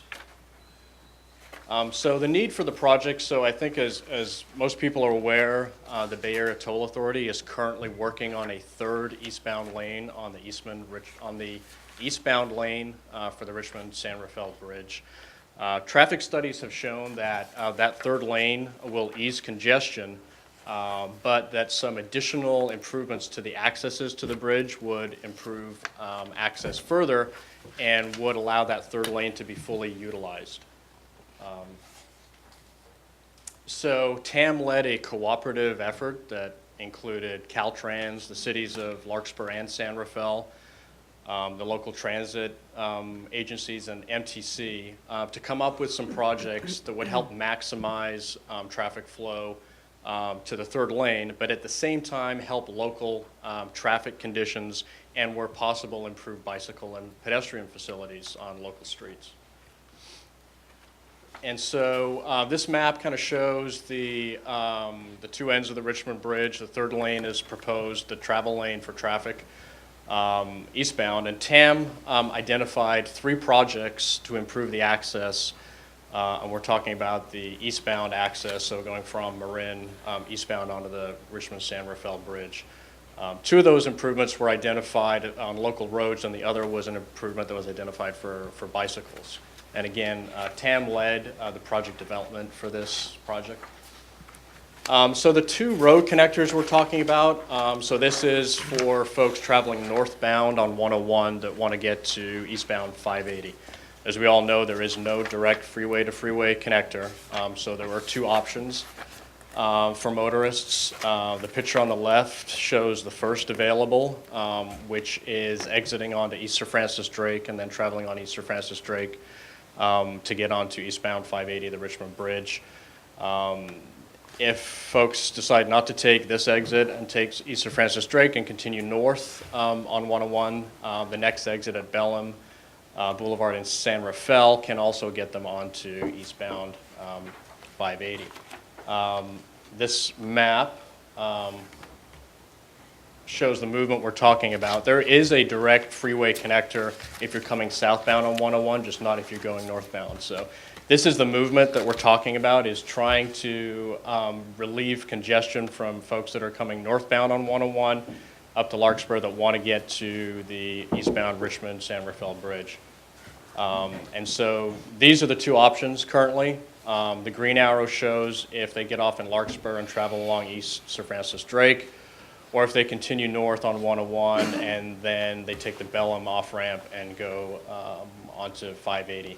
And again, either one of these alternatives requires motorists to travel on local streets and go through traffic signals. And so TAM, in looking at this, identified improvements in San Rafael. An improvement at the intersection of 101 and 580 was identified. They labeled that Project 1. And then an improvement on East Sir Francis Drake, they've labeled as Project 2. And then a bike improvement on the East Sir Francis Drake flyover of 580 was identified as Project 3. So what we're going to focus on is Project 2, which we worked hand in hand with TAM on. They've been working with San Rafael on Project 1. So what we're looking at here is East Sir Francis Drake. The road is highlighted in red there. 50,000 vehicles a day use that corridor. And then we have items along this corridor that induce delay. So we've got a signal that there's two Larkspur Landing Circle intersections here highlighted. Those signals cause delay for free flow traffic and also for folks who want to access the businesses and the ferry terminal. And then in addition, this is 2 lanes in each direction up to a certain point. Once you get past East Sir Francis Drake, there's a lane drop, and you go from 2 lanes eastbound down to 1 lane eastbound all the way until you get back up on the bridge and you pick up another lane. So this just highlights where that lane drop is. So this is the East Larkspur Landing Circle intersection. Immediately after that intersection, you see the arrows in the left lane that force you to merge over into 1 lane. So I'm going to talk a little bit about the improvements that TAM's consultant came up with to alleviate some of the congestion here and to help traffic get onto the 3rd lane of the Richmond Bridge, and also to help improve our local conditions here and try and move that gridlock out of Larkspur streets and move it closer to the bridge. So what we're looking at here is, on the left is the aerial view, that's current. On the right is a snapshot from the plans. I'll talk about a couple of the intersection improvements. So this is at the first Larkspur Landing Circle intersection, what we call Larkspur Landing Circle West. The first improvement here highlighted is a lane reassignment. So this is traffic that would be coming off of Larkspur Landing Circle, wanting to head onto East Sir Francis Drake. Currently, it's striped for 1 right turn lane, 1 through lane, and a left turn lane. The traffic modeling shows that if there were 2 right turn lanes here, that we would be able to reduce the amount of green time that side street gets, which in turn allows more time for traffic to go through on East Sir Francis Drake. And so this would restripe the lanes so that there were 2 right turn lanes, and then the 3rd lane would be a combined through and left turn lane. The second improvement here has 2 functions. One, the improvement is that it shortens the pedestrian crossing of East Sir Francis Drake, which primarily is a safety improvement. So it reduces the amount of time that a pedestrian is in conflict, potentially in conflict with vehicles crossing the street. So it's pulling the curbs out into the street a little bit further, so that the pedestrian doesn't have to take as long crossing the street. The other thing this does is it reduces the amount of time in that signal cycle that the flashing person has to be on for a person to cross the street. So again, this allows more time for traffic to move through on East Sir Francis Drake, because now it doesn't take somebody as long to cross East Sir Francis Drake, and you don't need as long for that cycle of the signal. And the third thing is another pedestrian improvement. This is the nose of the island at Larkspur Landing Circle. Currently, that's one big, long crosswalk the whole way across. We're going to pull the nose of that island out so there's a refuge area there in case somebody gets stranded, can't make it the whole way across. They have somewhere where they're protected by curbs from the traffic. So these improvements here not only improve pedestrian safety at this intersection, but they actually also increase the functionality and the level of service of this intersection. The next improvement is the lane drop. So highlighted in yellow here is where the current lane drop is. So this is the East Larkspur Landing Circle intersection. This is immediately after that intersection. Cars are forced to merge into one lane. So what this project will do is widen the roadway here all the way until about the entrance to Remillard Park. So in essence, what it does is it pushes that merge from East Sir Francis Drake all the way down to Remillard Park. So now this 1,000-foot length of roadway here, you're able to have 2 lanes instead of just the one. And so what this does is it moves that back up in combination with the other projects and with the 3rd lane on the Richmond Bridge. What the traffic modeling shows is that moving this merge 1,000 feet down the road pulls this traffic congestion in the back up so that it doesn't interfere with these signals anymore. And so the back of the queue ends up being further down here, and it doesn't interfere with the local streets. TAM and their consultant did a lot of modeling to figure out exactly where this merge point should be. Because we had some public workshops, and a lot of the questions that we got were, why don't you just make it 2 lanes the whole way to the Richmond Bridge, and that'll make it even better. Well, the traffic modeling shows that at this point, and if you go further, it doesn't make any difference to the traffic levels. At some point, you have to merge from 2 lanes down to 1, because the access from East Sir Francis Drake onto Richmond Bridge is only ever going to be 1 lane. So there's currently 2 lanes on 580 that feed onto the bridge. There will be 1 lane from East Sir Francis Drake will be a direct line onto the 3rd lane. So at some point, you have to drop down from 2 lanes to 1 lane. Their traffic modeling shows that this is the optimal place to make that lane drop. So I sense there's some members of the council that may want to take advantage of this to ask some questions. So Councilmember Way, you had a few you would like to bring up? So just in that particular slide, you were explaining that the modeling indicates that that's the location right before Remillard Park. Did that take into account all the residences that have now become occupied that are up on the left on the hillside that now have a difficult access point? In other words, if we drop the lane to our red line up there, which is past their entrance to their neighborhood access point, would that make a difference? Would it make a difference as far as the corridor or as far as the access for the residents? Kind of both. I mean, it sounds like the modeling, as said to Remillard Park, maximizes with the other changes. I'm just contemplating for the residences now, which are 30 residences up in that hillside, whether we're going to create greater impact to them. No, and in fact, one of the reasons why there were many reasons why they picked this location, including the traffic modeling, but was to stay away from this intersection. There's currently a left turn pocket at that intersection. It would stay exactly as it is today. So the traffic that wants to make the left turn into there is able to get out of the stream of traffic. It's not really relevant to that traffic, whether there's 2 or 1 in that direction. And there's also, I believe, a small slip lane here for the people coming out to the left. So I don't think it has too much impact. Okay. It won't have any negative impact, and I know that there were concerns about that intersection and not doing any harm with this project to that intersection that was looked at as part of the traffic study. So you had some more questions? Well, I think Dan has one on that- that particular slide. No? Oh, just related, before the left turn lane eastbound that leads to the Drake's Cove, is that the name of the Yeah. development? Yep. There's another private property right by the end, your arrowhead there. Number 135. There's also a left turn pocket that exists for Yep. that property. How is this impacting that? So I will skip to the next slide, which is kind of a blow-up of that area that shows the striping plan. So the project essentially to get the widening is pulling the street out towards Remillard Park.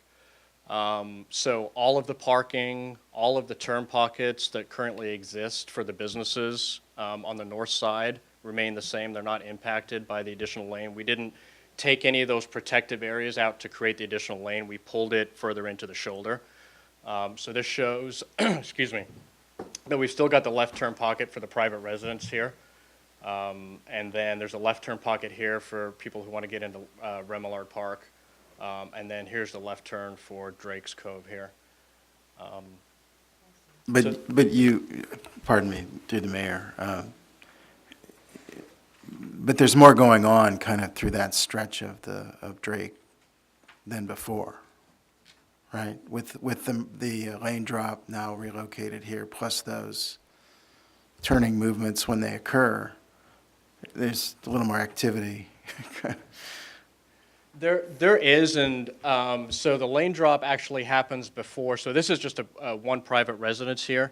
The lane drop fully is developed and you're back to a single lane before you peel off and make the left turn. So that's another consideration is a lane drop is often a place, not when there's congestion out here. Often the lane merge takes place at about 3 miles an hour and you don't really have to worry about conflict too much.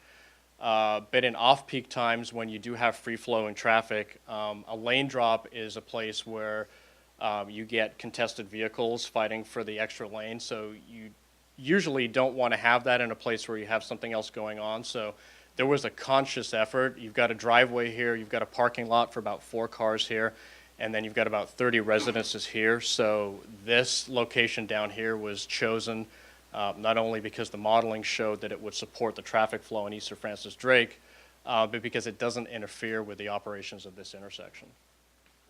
Just back to Councilmember Way's question earlier, my experience, as you've described, during periods of free-flowing traffic is the Drake's Cove left turn is a pretty quick decision at 35, 40 miles an hour as it is. But now with the lane drop moved closer and all that competing for position going on, I just wonder what that's going to feel like. Anyway, it's just keep our eye on it. Okay. Any more questions at this point? Okay, Okay. please continue. So these slides highlight some of the other improvements that are proposed with this project, not necessarily tied to the congestion relief, but because we're in that corridor and we're working, we're proposing to include these in the project, and they were in the bid. So one is the island, the median island that's immediately east of the easterly Larkspur Landing Circle will get expanded a little bit, and we'll have new irrigation and new planting.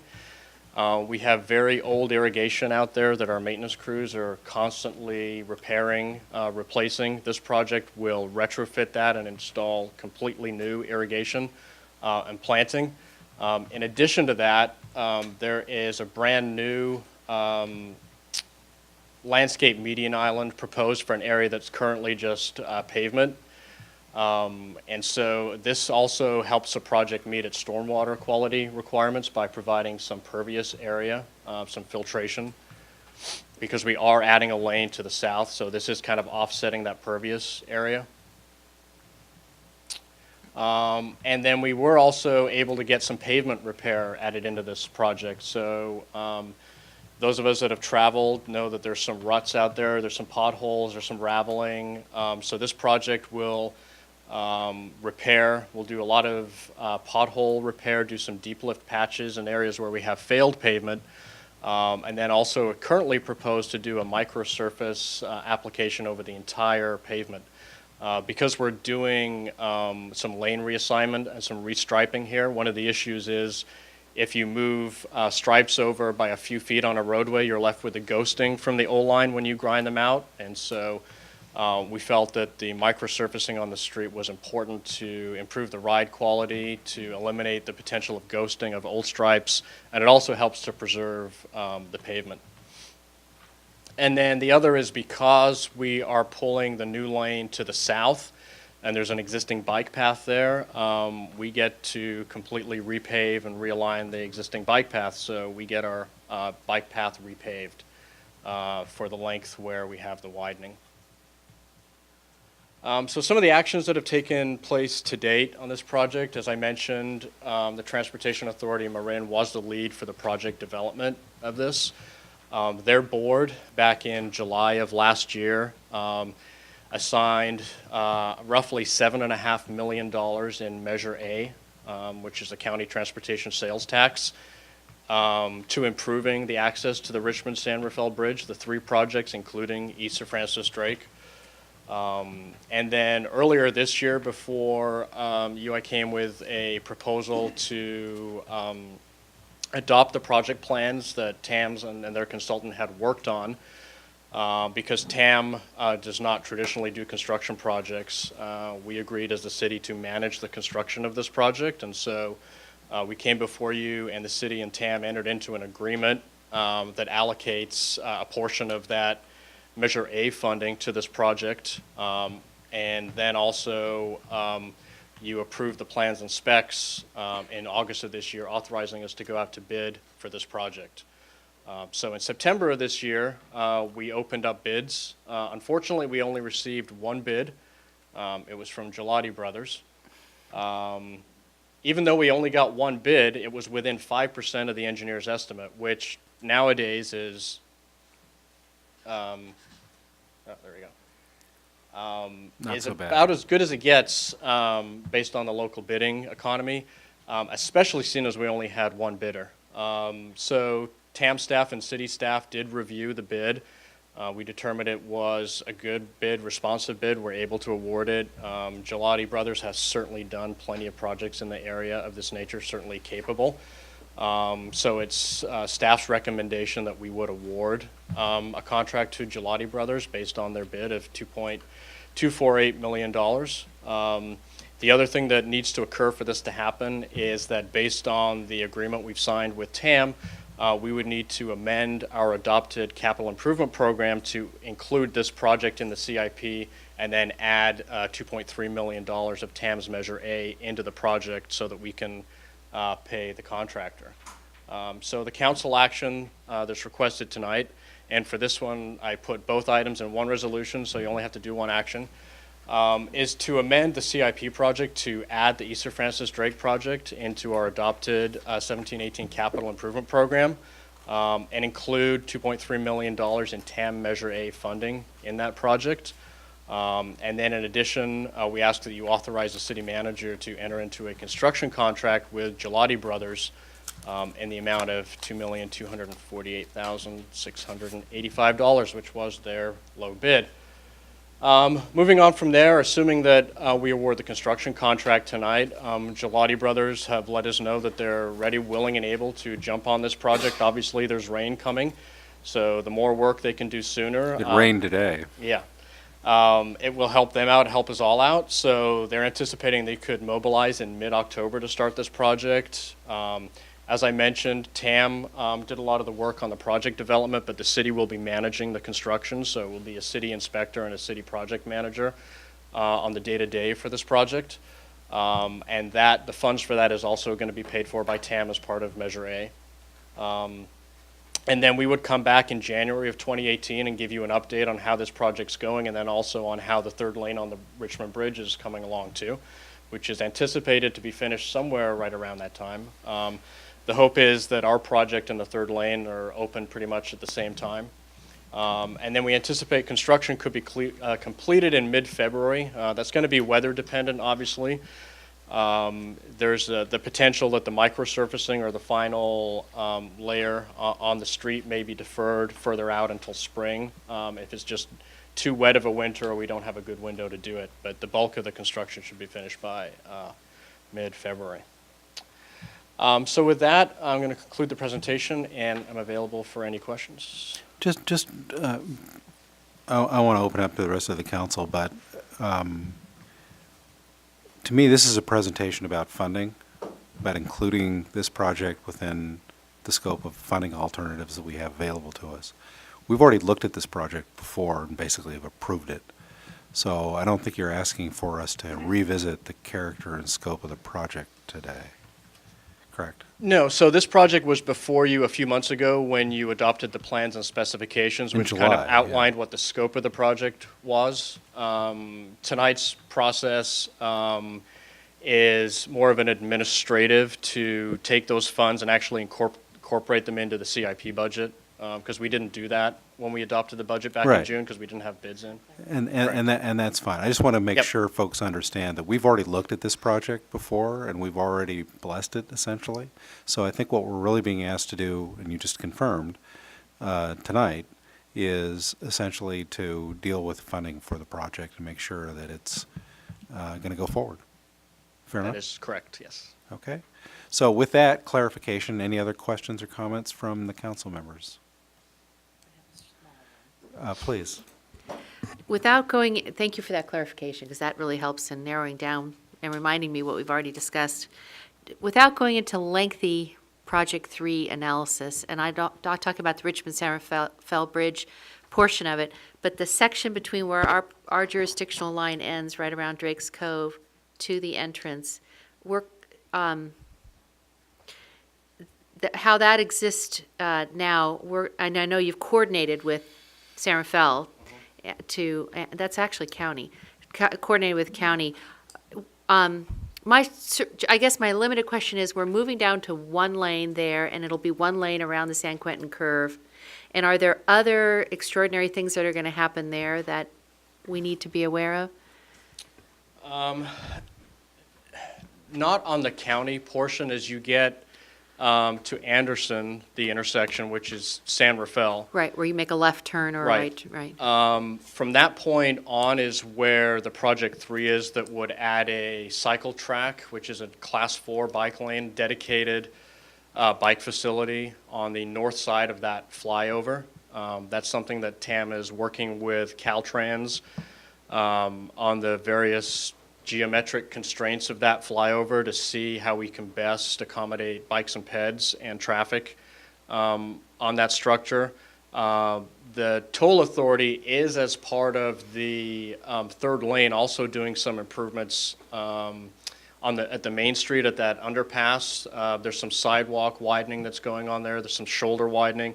All of the K-rail that you see there today is part of the third lane on the Richmond Bridge project. Just happens to be the Marin end of it. But as far as they are up today, to Anderson, that's as far as that project comes. And then between Anderson and the Larkspur city limits, there's no work proposed. When the idea for these projects first came about, there were some workshops, and a lot of improvements were discussed in that corridor. And a request for improved bike and ped facilities in that corridor was one of the items that was discussed. But through the project study report, it was determined that it was infeasible to improve that portion of the corridor with the funding that was available. So it's definitely out there on the horizon as another segment that needs to be improved. It just wasn't feasible with the funding that was available at this time. That's Project 3. Well, Project 3 is limited to the flyover. So when you come off the Richmond Bridge and you're heading towards Larkspur, they actually just put a new bridge railing on as you go over and a bike 580. path. Project 3 would create a protected bike lane on that flyover that would get you to Anderson. That is Project 3. TAM is currently working with Caltrans to try and figure out how to squeeze everything that's needed on that overpass. Once you get past Anderson and you continue on to the city of Larkspur at Drake's Cove, there's no current improvements. That's where I was thinking of. Yeah, there's no current improvements planned in there. There are definitely some needs in there, but they're way beyond the scope of funding. There's retaining walls, and there's some issues with the geometry and the curves. Safety. I'm not going to quote the And- number, but it was right. well in excess of $7 million. Okay. And none of that is within the scope of the request that No. you're making this Right. evening. So that's all interesting context, but not part of what we're doing this evening. Are there any other questions or comments from the council members? Seeing none, I'd like to open it up to public comment. Is there any member of the public who would like to express a comment on this agenda item? Seeing none, I'll bring it back to the council, and I just want to get a little clarification, because I'm a little confused about exactly the action that we're being requested to take. I think there's two actions, but you're running them both together. Yeah, there's two actions, but they're both contained in the same resolution, so you just need to adopt the resolution that amends the capital improvement program to include this project and also authorizes the city manager to enter into a construction contract. Okay, with and that July. requires a single motion? Correct. Which I will ask for now. I'd be pleased, Mr. Mayor, to move that we adopt Resolution 6517, which amends the capital improvement program to add the East Sir Francis Drake project, You got to say that real quick. including TAM Measure A funding, and also awards the construction contract to Gelati Brothers in the amount of $2,248,685. Do I have a second? Second.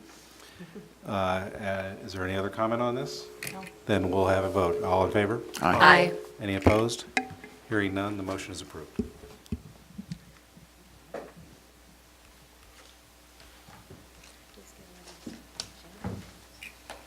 Okay, I gotta go back to my computer here. Hold on. So I think that takes us now for us to go to 8.3 on the agenda, which is a workshop discussion on regulations governing the rental of rooms for shared housing arrangements with single-family residential properties in Larkspur. And if I could have a staff report on this item. Mr. Toff's going to give the bulk of the staff report, but before he does, I just wanted to provide a preface that this is one of those times when staffs come to you because we're struggling to reconcile aspects of the municipal code and behaviors that we're observing in the community, and we're seeking guidance from you as the policymakers of the community as to what is your position in terms of these activities and how they reflect the quality of life in Larkspur.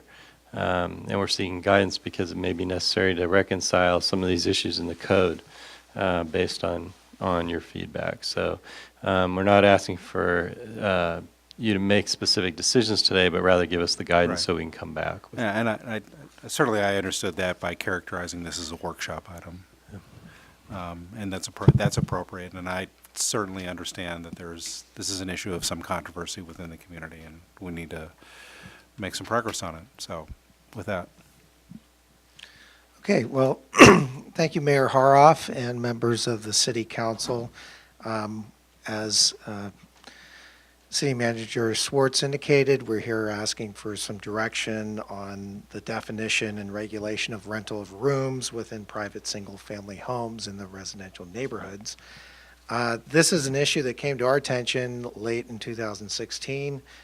We received complaints regarding rental of rooms in a single-family dwelling in a single-family residential district. It was indicated to be disruptive to the neighborhood. We contacted the property owner and advised that, for one, short-term rentals were not permitted in the city. And we also advised that a business license and home occupation permit would be required to legalize long-term, non-transient room rental agreements. And this approach has been somewhat questioned, and that's one of the reasons we're here before you tonight. In the staff report, we identified a number of definitions and code sections pertinent to this issue. Namely, the R1 zoning does allow for home occupations as a permitted accessory use to the single-family dwellings. And that definition of home occupation includes the renting of rooms and/or boarding not to exceed 3 persons with separate room rental agreements for each, separate rental agreements for each. Now, in our interpretation of this, this type of activity is not multiple units. These are not accessory dwelling units. There are no additional kitchens or kitchenettes included. So in concept, these are rentals which share common areas, room rentals or boarders, outdoor spaces, ingress, egress, and particularly kitchen areas. This is differentiated from boarding or rooming houses, as these are defined as boarding for 4 or more persons. And historically, boarding and rooming houses were permitted only in the R3 multiple family zoning districts. It appears that the framers of the zoning ordinance in 62 clearly distinguished between the two activities of rental of rooms or boarding for 3 or no more than 3 persons, as opposed to boarding homes or rooming houses for 4 or more. So while the code does seem fairly explicit, the language is somewhat awkward. This definition is couched within the home occupation definition rather than identified as an explicit permitted activity with its own standards.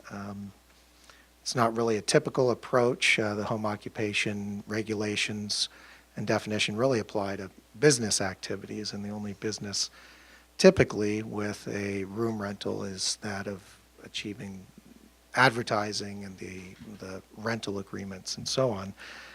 We do believe these nuances are reconcilable. This has rarely been an issue, but it does pop up, and that's how we've advised people, is that you can rent rooms of up to 3 persons. We also recognize the language is a bit muddled between room rentals and boarding. The city attorney has agreed with our interpretation that the 3-person limit applies to both rental of rooms and boarding. The city attorney has also agreed, and we've kind of felt not compelled to necessarily enforce the requirement for separate rental agreements, as this would preclude housing for children or disabled persons within room rentals. And so we see it as a way to maintain flexibility within a single-family dwelling use. Now, we've listed a number of regulations or lack thereof in other communities relative to room rentals and boarding homes. You might note that as a specific use, boarding homes are kind of waning. A number of ordinances have either dropped them as uses or do not include them. But in conclusion, it's been staff's application of the code to permit share rentals of up to no more than 3 persons, whether as roommates or boarders, as long as the site functions primarily as a single-family dwelling. Now, in considering this code language and regulations of other jurisdictions, we're asking the City Council to confirm, does the City Council agree with this interpretation or application of the home occupation regulations? And if not, what other direction is suggested? And in considering this, we recommend the council consider that, as stated earlier this evening, California really is in kind of a declared housing crisis. Our housing element does have goals encouraging providing a balance of housing choices and use of existing residences. So we would be concerned with becoming more restrictive, as actually might be reducing housing opportunities. But with that, we open up for any discussion and direction from the City Council. But just to clarify, your interpretation of existing ordinances wouldn't entail a restriction on housing opportunities along the lines you just described, right? Well, I think our interpretation is maintaining a flexibility of rentals of up to 3 persons. Right. At a maximum. Right, which would be consistent with our goals to provide a Correct. range of housing opportunities within our community. Correct. Yeah, we believe that. Yeah, okay. That's my understanding as well, so. Any other questions from the council? Councilmember Chu. Yeah, as a matter of clarification, though, even though we're providing additional housing units for people to rent, it really doesn't count towards our housing element, though. Is that correct? No, these are, and I would say we're not providing additional housing units. We're really providing housing opportunities, but certainly they would not be counted as units. They're not going towards our arena, and so they're not qualifying in those kinds of numbers. And no one Yes, has proposed that they would. No. Yeah, the but here is that if we permit this and it has to be licensed, couldn't we show, the housing at CDA that these are additional units that we're providing, irrespective of whether they fall as being affordable or not? Well, I think lacking a kitchenette, it's a question we haven't pursued. I think it would be challenging to be able to declare these as additional housing units. But we allow junior second units, which are not full units either. Well, they're not full units, but they do include what's considered kitchenettes, and the Department of Housing and Community Development did include a memo which identified junior second units as being recognized as potentially as housing units. So the differentiation here is that these really, again, we're not talking about accessory dwelling units per se. This is an accessory use to an existing single-family dwelling. So in concept, it's a use kind of folded within the single-family dwelling use. I think if we were to try to identify these as being units, we're kind of bleeding into that they're not within this definition. It's not somebody necessarily doing a share rental or sharing common facilities. Be a good place for a footnote, though. Well, I will grant that these are all, there's a lot of, these things are getting closer together. There's a lot of Yeah. thin lines being drawn. But still, as far as the state is concerned, these would not qualify as units that No. would count for our RENA obligation. No. And if they did, we would be identifying them. I mean, currently, if they had kitchenettes, we'd be identifying them as potentially as junior accessory dwelling units. Right, and to get to that point, we'd be engaging in a much bigger conversation with Sacramento to make that happen. Yeah, correct. I think the one point that could be recognized here is a property owner could certainly declare and try to create a junior second unit within one of these dwellings as well, as opposed to necessarily just renting out a bedroom and sharing. Right, which we might want to encourage. I mean, who knows? Okay, any other questions? Councilmember Way. Okay, I struggled with this one, I have to be honest with you, because I'm not really sure we have an issue, but I'll elaborate. So the staff report says the staff received a request. We've had one request in 2016 to look into a shared dwelling situation. I mean, is this happening a lot? Are we getting complaints a lot that this is happening, or are we trying to find, or is this really a big issue? So help me reconcile why we need to get into Well, definitions of family and, So, issue one, right, where you tend to do code enforcement on a complaint-driven basis. yeah, The staff has some prosecutorial discretion on whether to pursue complaints. This complaint goes to the heart of a legal matter and has an undertone that the city could be challenged about the legality of the way it's applying law. It's not a complaint in the same gist as somebody's not taking their garbage cans back in on Tuesday and they're supposed to, which we actually would follow up on, but I don't put it in that category. There is a threat of potential legal issues related to the city being challenged about the way it's applying the law. okay. I think that rises to the need for the staff to get direction from the council so we can clarify Okay. the code. So I don't think it's our intent to suggest that for some reason we elevated this because one person complained, but because we view this as a fundamental question of what the code says. Okay, thank you for that clarification. And so, second question is then about enforcement. So the enforcement would, if we make the modifications or to this, enforcement remains on a called complaint basis. So let's say I have a 5-bedroom house, let's say I have 4 people renting. It's more than 3, and if the neighbor, so that would be a complaint basis, and then our city staff would have to get involved in the enforcement of this, or is that a CMPA issue? It probably would depend on the nature of the complaint. We would probably do an assessment of who was better equipped to address the specifics of what behavior had caused the complaint. In my experience in this realm, the types of complaints are somehow related to the behavior of the people occupying the house. Okay. Whether it's simply there's too many cars on the street, that would probably be Mr. Toff and his staff. If it's there's levels of violence going on or some sort of behavior that's potentially illegal going on that's somehow related to this high occupancy, we would probably want CMPA to at least join us, if not be the first response. Sure.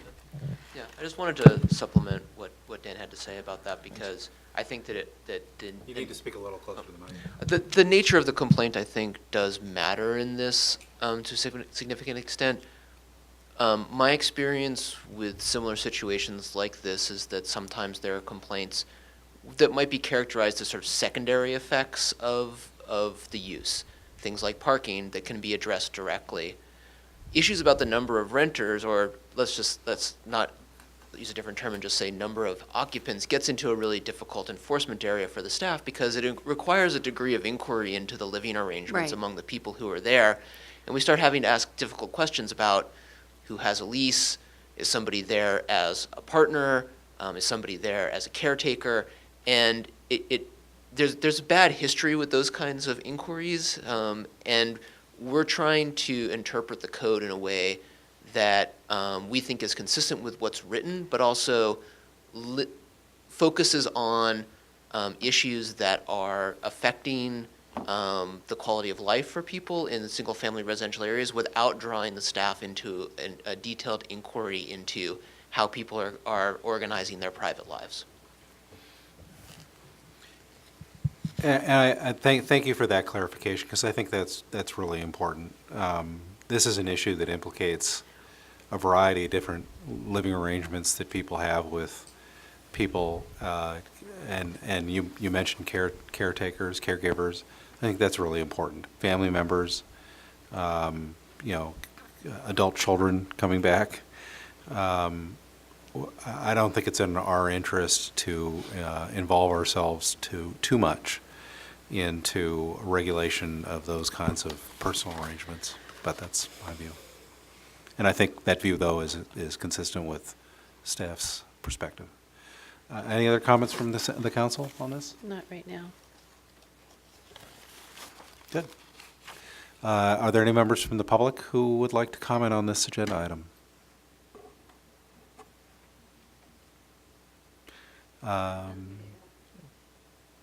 She might need some prodding. I think I've prodded. I think that's enough. So we'll bring it back to the council. So the direction that you need from us is a consensus direction. Yes, we're seeking some consensus direction.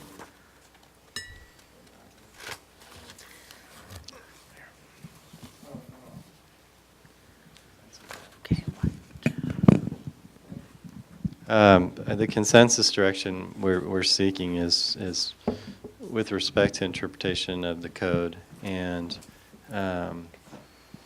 like your guidance on, staff's laid out what we generally would interpret the existing code, but if you think the code should be changed to be clear about which types of behaviors are acceptable or not acceptable, then we're seeking that consensus and guidance as well. Okay, I mean, my own view is that the staff's conclusions on this are appropriate, but I want to open it up to the rest of the council. Councilmember Chu? I think if there's anything that kind of is in the gray fuzzy zone, one of the things where I tried to look at, okay, where do we permit, like boarding? And they tend to be in the transitional portions of residential properties as they butt up against commercial properties. I think there was something like, 500 feet from a commercial property if it's inside a residential zone. So I guess as a matter of clarification from staff, does this issue then become one of the use of the property? One where you can consider it personal use, and one effectively which now has become quasi-commercial. The whole idea originally when we looked at, this, back in like '07, whatever it was, 10 years ago or so, with the change in how people work, the home occupation was meant to be that you have more people working out of the home. And then on the other side of it, now you have situations where people are living in homes that cannot really be sold because it'll cost more, so you have all this extra property and underutilization of an asset, especially at a time when people are struggling to stay in the existing home and supplementing their income. So I guess what I'm trying to get a sense of is that, is the question you're trying to ask us or the feedback you're getting from the community that's in a negative sense, one of people objecting to the use as a commercial property, or just because of the intensity of use that's creating other kinds of negative impacts? I think the questions we've received to date are primarily in the latter case. I think in this very specific situation, it was confounded for a while because there were two types of activity in question. One was the long-term leasing of rooms in the home on an annual basis or a month-to-month basis. And then there was some short-term vacation rental activity going on. The owner of the home has stopped once she was informed about the short-term vacation rentals. I understand she's stopped that part of the what was happening at the house. And so It's kind of the Airbnb type activity. yeah. So you had I think you had a volume of transient occupancy occurring that was perceptible to the neighborhood.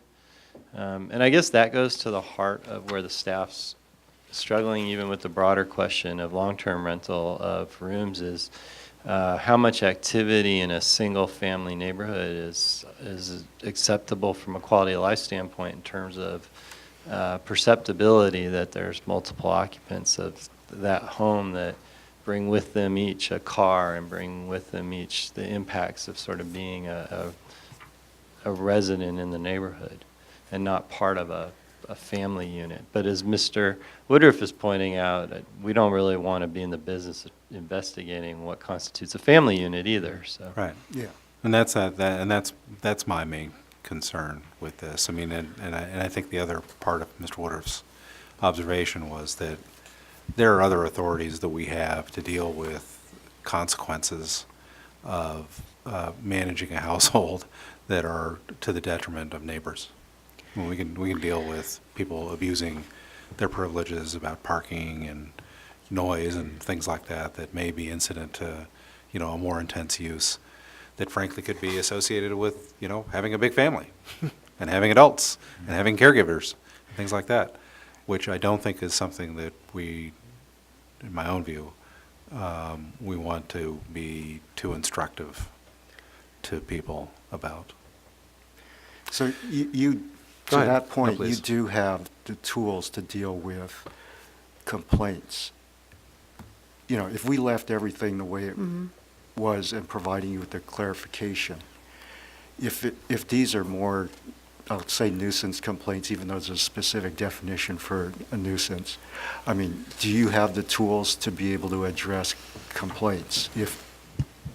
I'll invite Mr. Toff in a moment, but from my perspective, I think the one fundamental question and an underlying part of this is if we issue business licenses for home occupation for purpose of renting rooms, and we say it's acceptable to for a owner of a home to issue up to 3 of these leases to 3 different tenants, we're accepting that potentially we have 3, if not 4, if the owner's also occupying the property, residents bringing impact in the neighborhood, like a car and other things we would expect to affect the neighborhood from those people being just being present. And so if we're okay with that, if that's an acceptable impact to a single-family neighborhood, we do have all the tools. If the sense is a single-family home shouldn't necessarily have 4+ cars at the residence and shouldn't necessarily have 4+ impacts, then we don't necessarily have all the tools that we need. Yeah, and that's the parking one has especially been difficult because our level of affluence right now is showing how people with 2 drivers in a household have as many as 4 cars. And then you have a household like mine where the kids are still around, but they're adults. So we have 4 cars. We have 2 on-street, 2 off-street because, we're in flatland property.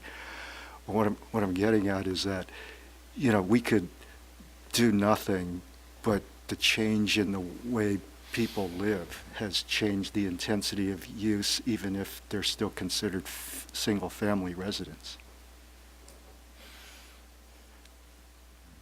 So Yeah. I think So I'm not sure where that's going, where that's actually. going is that it's become the new normal. Yeah. Which to me kind of reinforces the perspective that I think I shared a few minutes ago, that it's a dangerous thing for us to start weighing in, questioning the way in which people arrange their, the lives of people who are living in their single-family residences. I would say, unfortunately, if you have to pick and choose a neighborhood as an example, the people that end up on the short side of this are people who live in the high-hazard fire zones. Because if they can't keep the volume of cars within the boxes we set to make sure that emergency vehicles can get through, then they have to figure out how to deal with that problem. It's worked for decades, but all of a sudden it doesn't work, and it's because we own more cars. And at your garages. Yeah, and people don't use their garage. No, they don't. Councilmember Morrison, please. I'm okay with what we already have in the code, especially since we have an Airbnb short-term rental, we have that already established. So I'm fine with what it already exists. Councilmember Hilmer, please. What's the difference between this and what could be called co-housing? Like, does the owner need to be one of the on-site? No, I think for staff, setting aside the issue that there was an express concern or complaint in the neighborhood, is that we have this underlying question of issuing business licenses and from the point of view of us blessing or regulating the business activity of renting a room, that's the difference between co-housing. Someone who's, for example, Councilmember Chu's example of his own current situation, his home is, in a sense, co-housing. Everyone's related, but he's got adult children now living sometimes in his home. We would never know about that. We wouldn't have a reason to. He's not going to solicit, although maybe you're charging him rent. You should be soliciting a business license. He should be charging them rent. But I think that's the only significant difference.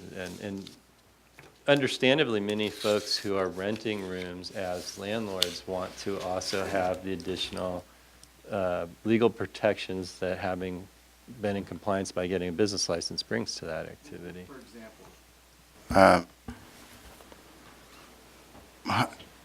illustrative of what might be allowed. It would be somebody not wanting to live alone later in life, where they would have essentially a co-housing arrangement under these circumstances. Is that correct? That's essentially the caregiver arrangement. I don't think They we're don't trying have to be interfere. caregivers, they're just sharing. No, but that's the way it works sometimes. Well, and the difference, of course, I mean, the home occupation is specific to the rental of rooms. So what we're really struggling with is the situation where the property owner or owners, it doesn't necessarily have to be a single person, but it could be the resident owner and their family with bedrooms to spare, renting a room and advertising that and having that agreement, as opposed to co-housing. Typically, it may be more of a mutual understanding, or it's not necessarily a rental kind of situation. So, and again, we're not going to really knock on doors and check on whether this is a co-housing plus rental situation or how that works. But because it's couched within, I think that the challenge we're having is, as the city manager has expressed, it's couched within the home occupation as an accessory use, and the kind of nuance of how that is accessory to a single-family dwelling. You look at single-family dwelling and you kind of get the sense of, well, what is that? And so we're trying to really say, we feel comfortable bridging this as an accessory use within the single-family Okay, dwelling. let me but just is that cite one. comfortable for? I'm trying to find the edges of this, so we can have if we need to have a conversation, we can give direction. Say, under these circumstances, a property ends up with 12 vehicles impacting the surrounding properties. What is the city allowed to do, or what under these under this the existing conditions? What is the city capable of doing to minimize or mitigate negative impacts? And I think the real answer is we don't have a code that really limits exactly how many vehicles one can have. There's regulations for how long you can park vehicles on a street. There are limits on that. And there are regulations on how you park vehicles. And so there are constraints to having vehicles. Well, what if they just but, fill the yard? Yeah. They can't do that. They can't do Mr. that. Pop knows. I mean, Why not? you can. Because there are limitations on their ability to do that. I mean, there's no restriction. I mean, Well, I've seen I people- can buy like 20 cars if I want to have for my own personal use. I've seen That's gonna people have take the same whole impact. frontage and turn it into a curb cut. But you can, if it is not already adequately addressed in the municipal code, you can prohibit parking in the front yard that's not in a driveway. No, what if they improve the property and basically just took the fence down and filled the front yard with gravel? There'd probably be a problem with the lot coverage. Yeah, and we actually have a restriction against filling more than a percentage of your front yard for. What is that? For driveway or parking. And I can check the number. It's around 20% or. Really? Or 50%, something in there. Yep. Yeah, Yeah. I think, I mean. We adopted that about 10, 15 years ago. Yeah, and I'd say overall, as a general category of regulation, goes to one of the points I was trying to make. is But that- wait a minute, with a 50-foot wide frontage and you have a two-car driveway, that's a violation. I can check the number. It's meant to give you about half of your Yeah, coverage as a max. you better Don't look at me. watch what you say. Well, there are probably properties that are legal non-conforming. A lot of them Within the apparently. There are those that have Really? already. It's 20%. No, I don't think it's 20%, excuse me, but I checked that number, but there is a limit on the amount in the Okay. front. I think it's about half. I'd like to suggest this takes us a little beyond the scope of what. No, it's a study session, a workshop, you can get back to me on that. Sure.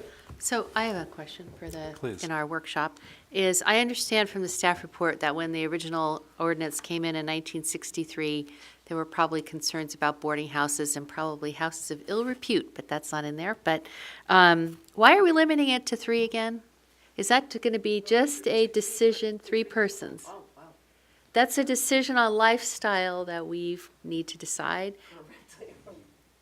You're laughing. I have a good story to tell you after this. 63. I'm trying to be serious. So don't we have really- homes that are 5 and 6 bedrooms, and maybe that one of these complainants, and I don't know, had a larger facility. Why are we limiting it to 3? Why are we putting that number in there? We are not. That is what That's we, the code, that is what right. we have inherited in the code. I understand. And so to sort of continue to sort of frame the discussion, the planning department, with some input from me, are interpreting and applying the code as it exists. And the purpose of the discussion was to ensure that the council was comfortable with the approach that the staff was taking with the enforcement and application of Right. the code as written. But there is really no reason other than that it already exists. For Well, I- actually, I'd was a suggest rhetorical maybe question, by the there way. is more of a reason for historical. I mean, that 3 may well have seemed like a reasonable number, And 63. given the nature of what a single-family house might be. And 10 probably is not a reasonable number, given what a single-family house might be, so. I think that I would agree with that is likely. I'm just saying there's no objective existing criterion in law that says 3 is the right number. I understand, it's a common sense standard. Any other questions or comments from council? Well, it kind of goes to Larry's point that maybe 3 is, maybe it should be one renter per sleeping arrangement, 1 per bedroom. Because what if somebody has a 5-bedroom place? They want to have 5 renters. I don't know. Maybe I'm just getting tired. but I it like the seems- code the way it is because with the staff has received very few complaints regarding non-transient room rentals. So I'm going to put that on the table. I'd agree with that. Any other thoughts? Yeah, I'm fine with what staff has stated also, but what clarification do you need if there's any changes in language that will help? That's a good question. To remove some of the potential ambiguities that you're experiencing. I'm not sure now we have an answer to that question, because I think if you're telling us to kind of go with our interpretation, we should stick with it in Just do totality. nothing. Yeah. But Well, would that- stick would with that- our interpretation of what exists, and we may need to come back to you when questions become more specific. Okay. I do think that will happen, by the way. I mean, I think Okay. we have an evolving and changing aspect of our society in terms of how we're in our homes and who we're allowing to be in our homes with us. And we're going to, I think, from time to time, face questions and concerns from neighborhoods about activity that they maybe perceive as not what they want near them. And so they're, going back to Councilmember Way's question that sort of underlined, did we get a complaint? We do get a lot of questions from time to time about, I'm not really thrilled with this behavior in my neighborhood, is it legal? And usually we explain it is, and they sort of frustratingly leave if they didn't like the behavior. And I think we just should be prepared from time to time as this type of activity increases. Because with the cost of housing being what it is, and from what we know from other areas of the Bay Area, they're observing this on a tenfold scale, and so it's just finally reaching Larkspur. I have one quick question. Yeah, go please. Dan, how do people know when they do run out of room that they need a business license? Well, this is probably not the form that, my understanding is for a lot of landlords, having the business license is helpful with respect to showing that they were renting a facility in compliance with the law. But we don't we publish on our website that if you're renting something, you should be seeking a business license. I would hazard to guess we have a lot of folks renting rooms out in their single-family homes that never come get business license, and we don't pursue that necessarily. Right now, that would be a tough one for us. And I would guess if you're really interested in doing that as a business, there may be other considerations that might prompt you to get a license, tax reasons, all Well, kinds of and different things. eventually, if we thought this activity was significant in the community, we would make arrangements with one of the firms we use to start monitoring IRS payments. yeah. And then we would spot the activity. Right. And then we would notify somebody they needed to have a license. Right, the tax code is a great equalizer in many respects. So, is there any more comment from the council on this? Let you know, thanks with the help of Julian. I did find it somewhat obscure location, but the maximum coverage for paving in the front yard is 50%. So it's 50% of what's the measured front yard area. Well, maybe that's why my neighbor's not paving his front yard. Only do so much. I strike that remark. So In any event. I think I just want to confirm from the council, because I do anticipate further conversation with residents in this neighborhood, that you are satisfied with what the staff's present in terms of interpretation of the code, and in terms of the specific activity as we've described it at this particular home, you're comfortable that it is now, having ended the short-term vacation rentals, it meets the criteria set forth in the municipal code. Is that my understanding from the council? For me, yes. My biggest concern was the short-term aspect of it. Okay. Now, that said, I expect we may still hear from some of the neighbors, That's right. which I think I actually did during the course of tonight's hearing. I haven't looked at what I've received. Well, and I want to remind anyone who's listening to this whole conversation, not all our neighborhoods, but many of them do have homeowners associations, property owners Yes. associations, and CC&Rs, and there are avenues there available to neighborhoods to restrict behaviors in ways that the city can't. And so that might be a conversation neighborhoods want to have and neighbors want to have with each other. Just to end the discussion, if it's all right, on a personal note, a good, not a resident of Larkspur, but a resident of the Bret Hart neighborhood, very close to us, someone who's turning 80, who has Parkinson's, who has live-in caregivers, 24 hours a day, and they come and go.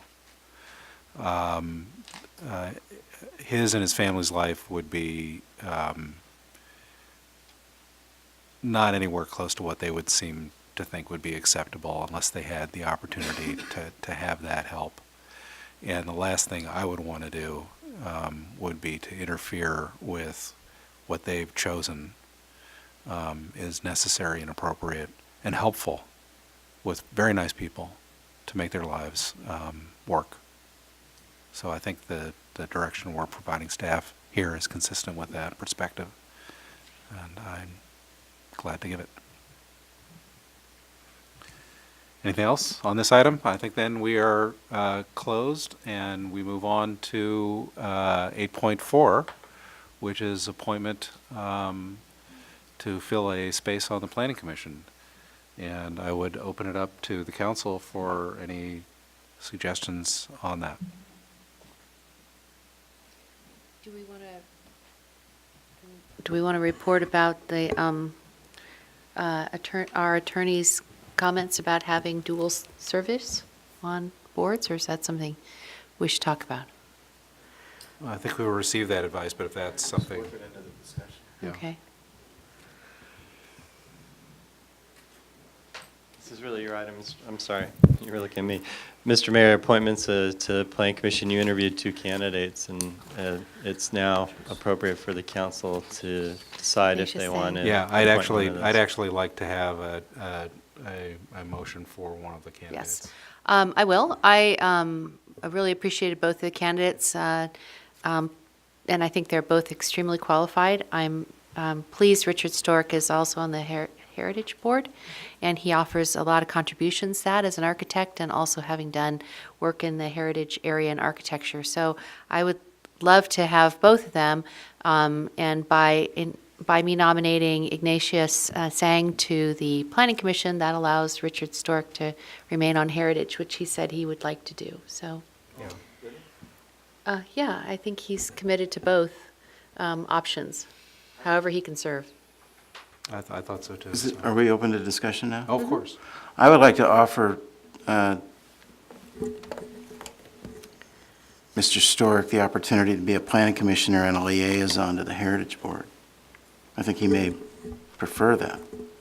So define what you mean by liaison, in a formal role or an informal role? Informally, just he has the opportunity to attend meetings, and if they have questions, they have a channel of communication. And why that preference? I just think his experience to me, and not just in terms of current planning, but future planning, will be, I think, a big asset as we go through our general plan update, and he expressed as much during the interview. I appreciated Ignatius' energy and enthusiasm, but Mr. Stork's experience was just, in my observation, just he was so he would move into a leadership position very quickly on the Planning Commission, and I think that's needed, especially as we have a general plan update where we should start flagging policy discussion issues. And this is to complete the term until June 2018? Is that right? I would at least like to check in with him to see if he would entertain that. That would be my hope. It is till June 2018, right? It's just the end of Mr. Sandoval's term? That's correct. Okay. But I'm not opposed to your nomination and suggestion if that's the council consensus. But I appreciated what your feedback That's was, though, on understood, that. That's So. understood. Councilmember Chu? I was going to ask, Dan about his suggestion. What if we made 2 appointments tonight? In a sense that, to remove the potential conflict, we would see if Ignatius would be willing to serve on the Heritage Preservation Board. I would support that. I don't think he applied for that, though. No, but but he was willing to entertain other positions if they That became might be available. a great way to be educated about the specifics of City Are we manager able to has do a- that? We might need a timeout here. I'm Yeah. not sure we can do Yeah, that. we can't do that because it's Yeah. not on the agenda. Right. But it what I'm could- getting it- at- And we haven't it- opened it- that up. And additionally, That doesn't have to there is a take- vacancy Yeah. to appoint him to. at the Right. moment. That Right, I could think be it follow-up. would be best for purposes of this evening if we had a single nomination for this particular position. That's what's in front of us. But certainly the concept could be considered as a follow-up action. True. It could be, and we may have an opportunity to do that with further discussion with the candidate. I also was impressed with both gentlemen, and I was also thinking kind of on the same line, but I would recommend Richard Stork just because of his background and his knowledge with Larkspur and the years of experience he's had. For the liaison for the Heritage, he can always attend a meeting, but having both interest in representing both the Heritage and planning, I disagree with. Anyway, so I would recommend Richard Stork for the Planning Commission position. Okay? Any Yeah. further comment on that? I mean, Can I just clarify one thing really quick, as I was corrected by our city clerk? It is actually, the position is out to 2020. Oh, So, okay. yeah, it's a full 4-year term, and he was recently appointed. Thank you. We keep forgetting it's already 2017, almost 2018. I know, I keep forgetting that. So do we have a nomination? I think we're getting a sense of the council as we hear from everybody. I think we are as well. yeah, I mean, the only thing I struggle with on the last few appoints we've made is that nobody attends a meeting, nobody even looks at our general plan. They just come into the interview and don't get a real sense that they really studied the position. So, you know, it always leads me to wonder, okay, how much are they going to study while they're on the commission? Well, You know, but I'm just saying that as a personal observation. It's just, I treat it like a job interview. You would think that if you went to a job interview, you'd try and figure out what the job is. But that's why, to some degree, I thought Ignacio's responses were more complete. You know, it doesn't mean that, you know, Rich has a lot more experience, and, you know, and you certainly are a good evaluator, that being, you know, an architect. So, you know, for me, who knows nothing about it, you know, I actually thought Ignacio had a better interview. Sounds like you're the tiebreaker there, Kevin. But with Ignatius, he kept talking about the school, you know. I didn't understand why he kept mentioning how people move here and they maybe can't use the school system. I wasn't following why he was so involved in that. Do you remember that conversation? Can't use or don't use? Or, yeah, he kept saying people are moving here for the schools and they shouldn't be allowed to do that. No, or- I think it was that the schools are getting so crowded because there's so many people moving here for the quality, and that needs to be factored into the planning decisions, is what I got away with. I just wasn't following Yeah, that. it's I didn't think that similar- was a necessary Yeah, it's similar comment. to the discussion we had with class, because one of the community benefits we got was that by providing the senior homes, there was a thought that they would not be increasing the school population. So with your invitation to be a tiebreaker, I actually, I thought both candidates were great. And they both have their own skills and attributes. I actually like Mr. Chang for a couple of reasons, but not the least of which is I thought that he had certain energy and you know, just something, a new perspective that I think might be helpful within that context. So if it were just simply up to me, that would be my preference. One closing comment. I think they were both perfectly qualified. The learning curve for one is going to be different than the other.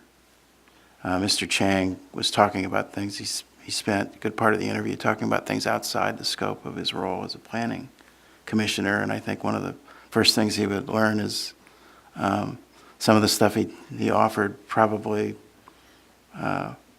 he could do as a private citizen, but not as a planning commissioner. So I think that's fine too.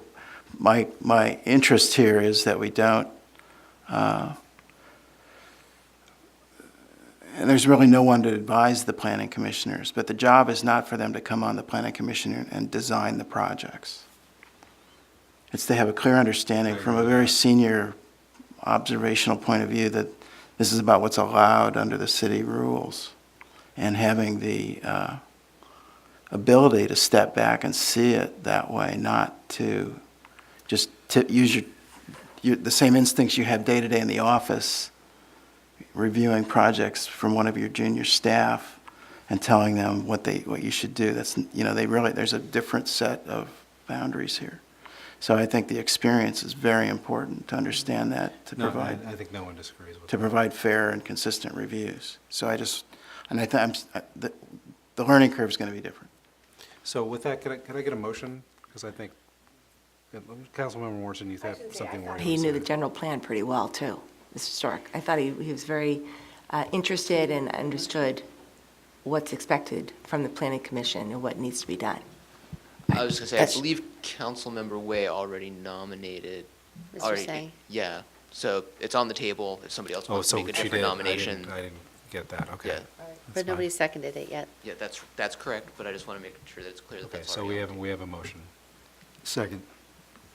Well, we have a motion, can we have a vote? All in favor? What's the motion again? You have to reiterate it, don't you? Your motion.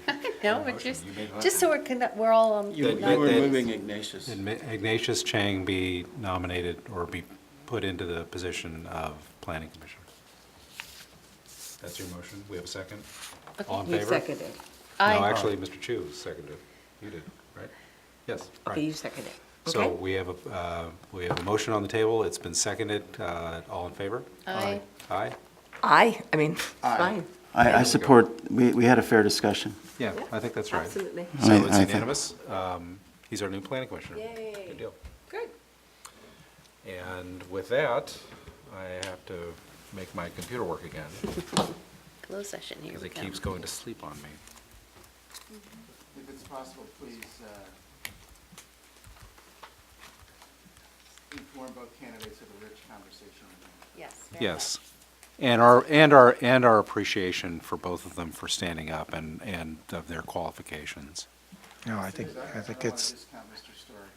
Oh, no. No, not at all. I wouldn't have applied if you didn't want it. Right. yeah, no, I think it was, Okay, so that ends agenda item number 8.4, and I think that means we now need to adjourn to a closed session.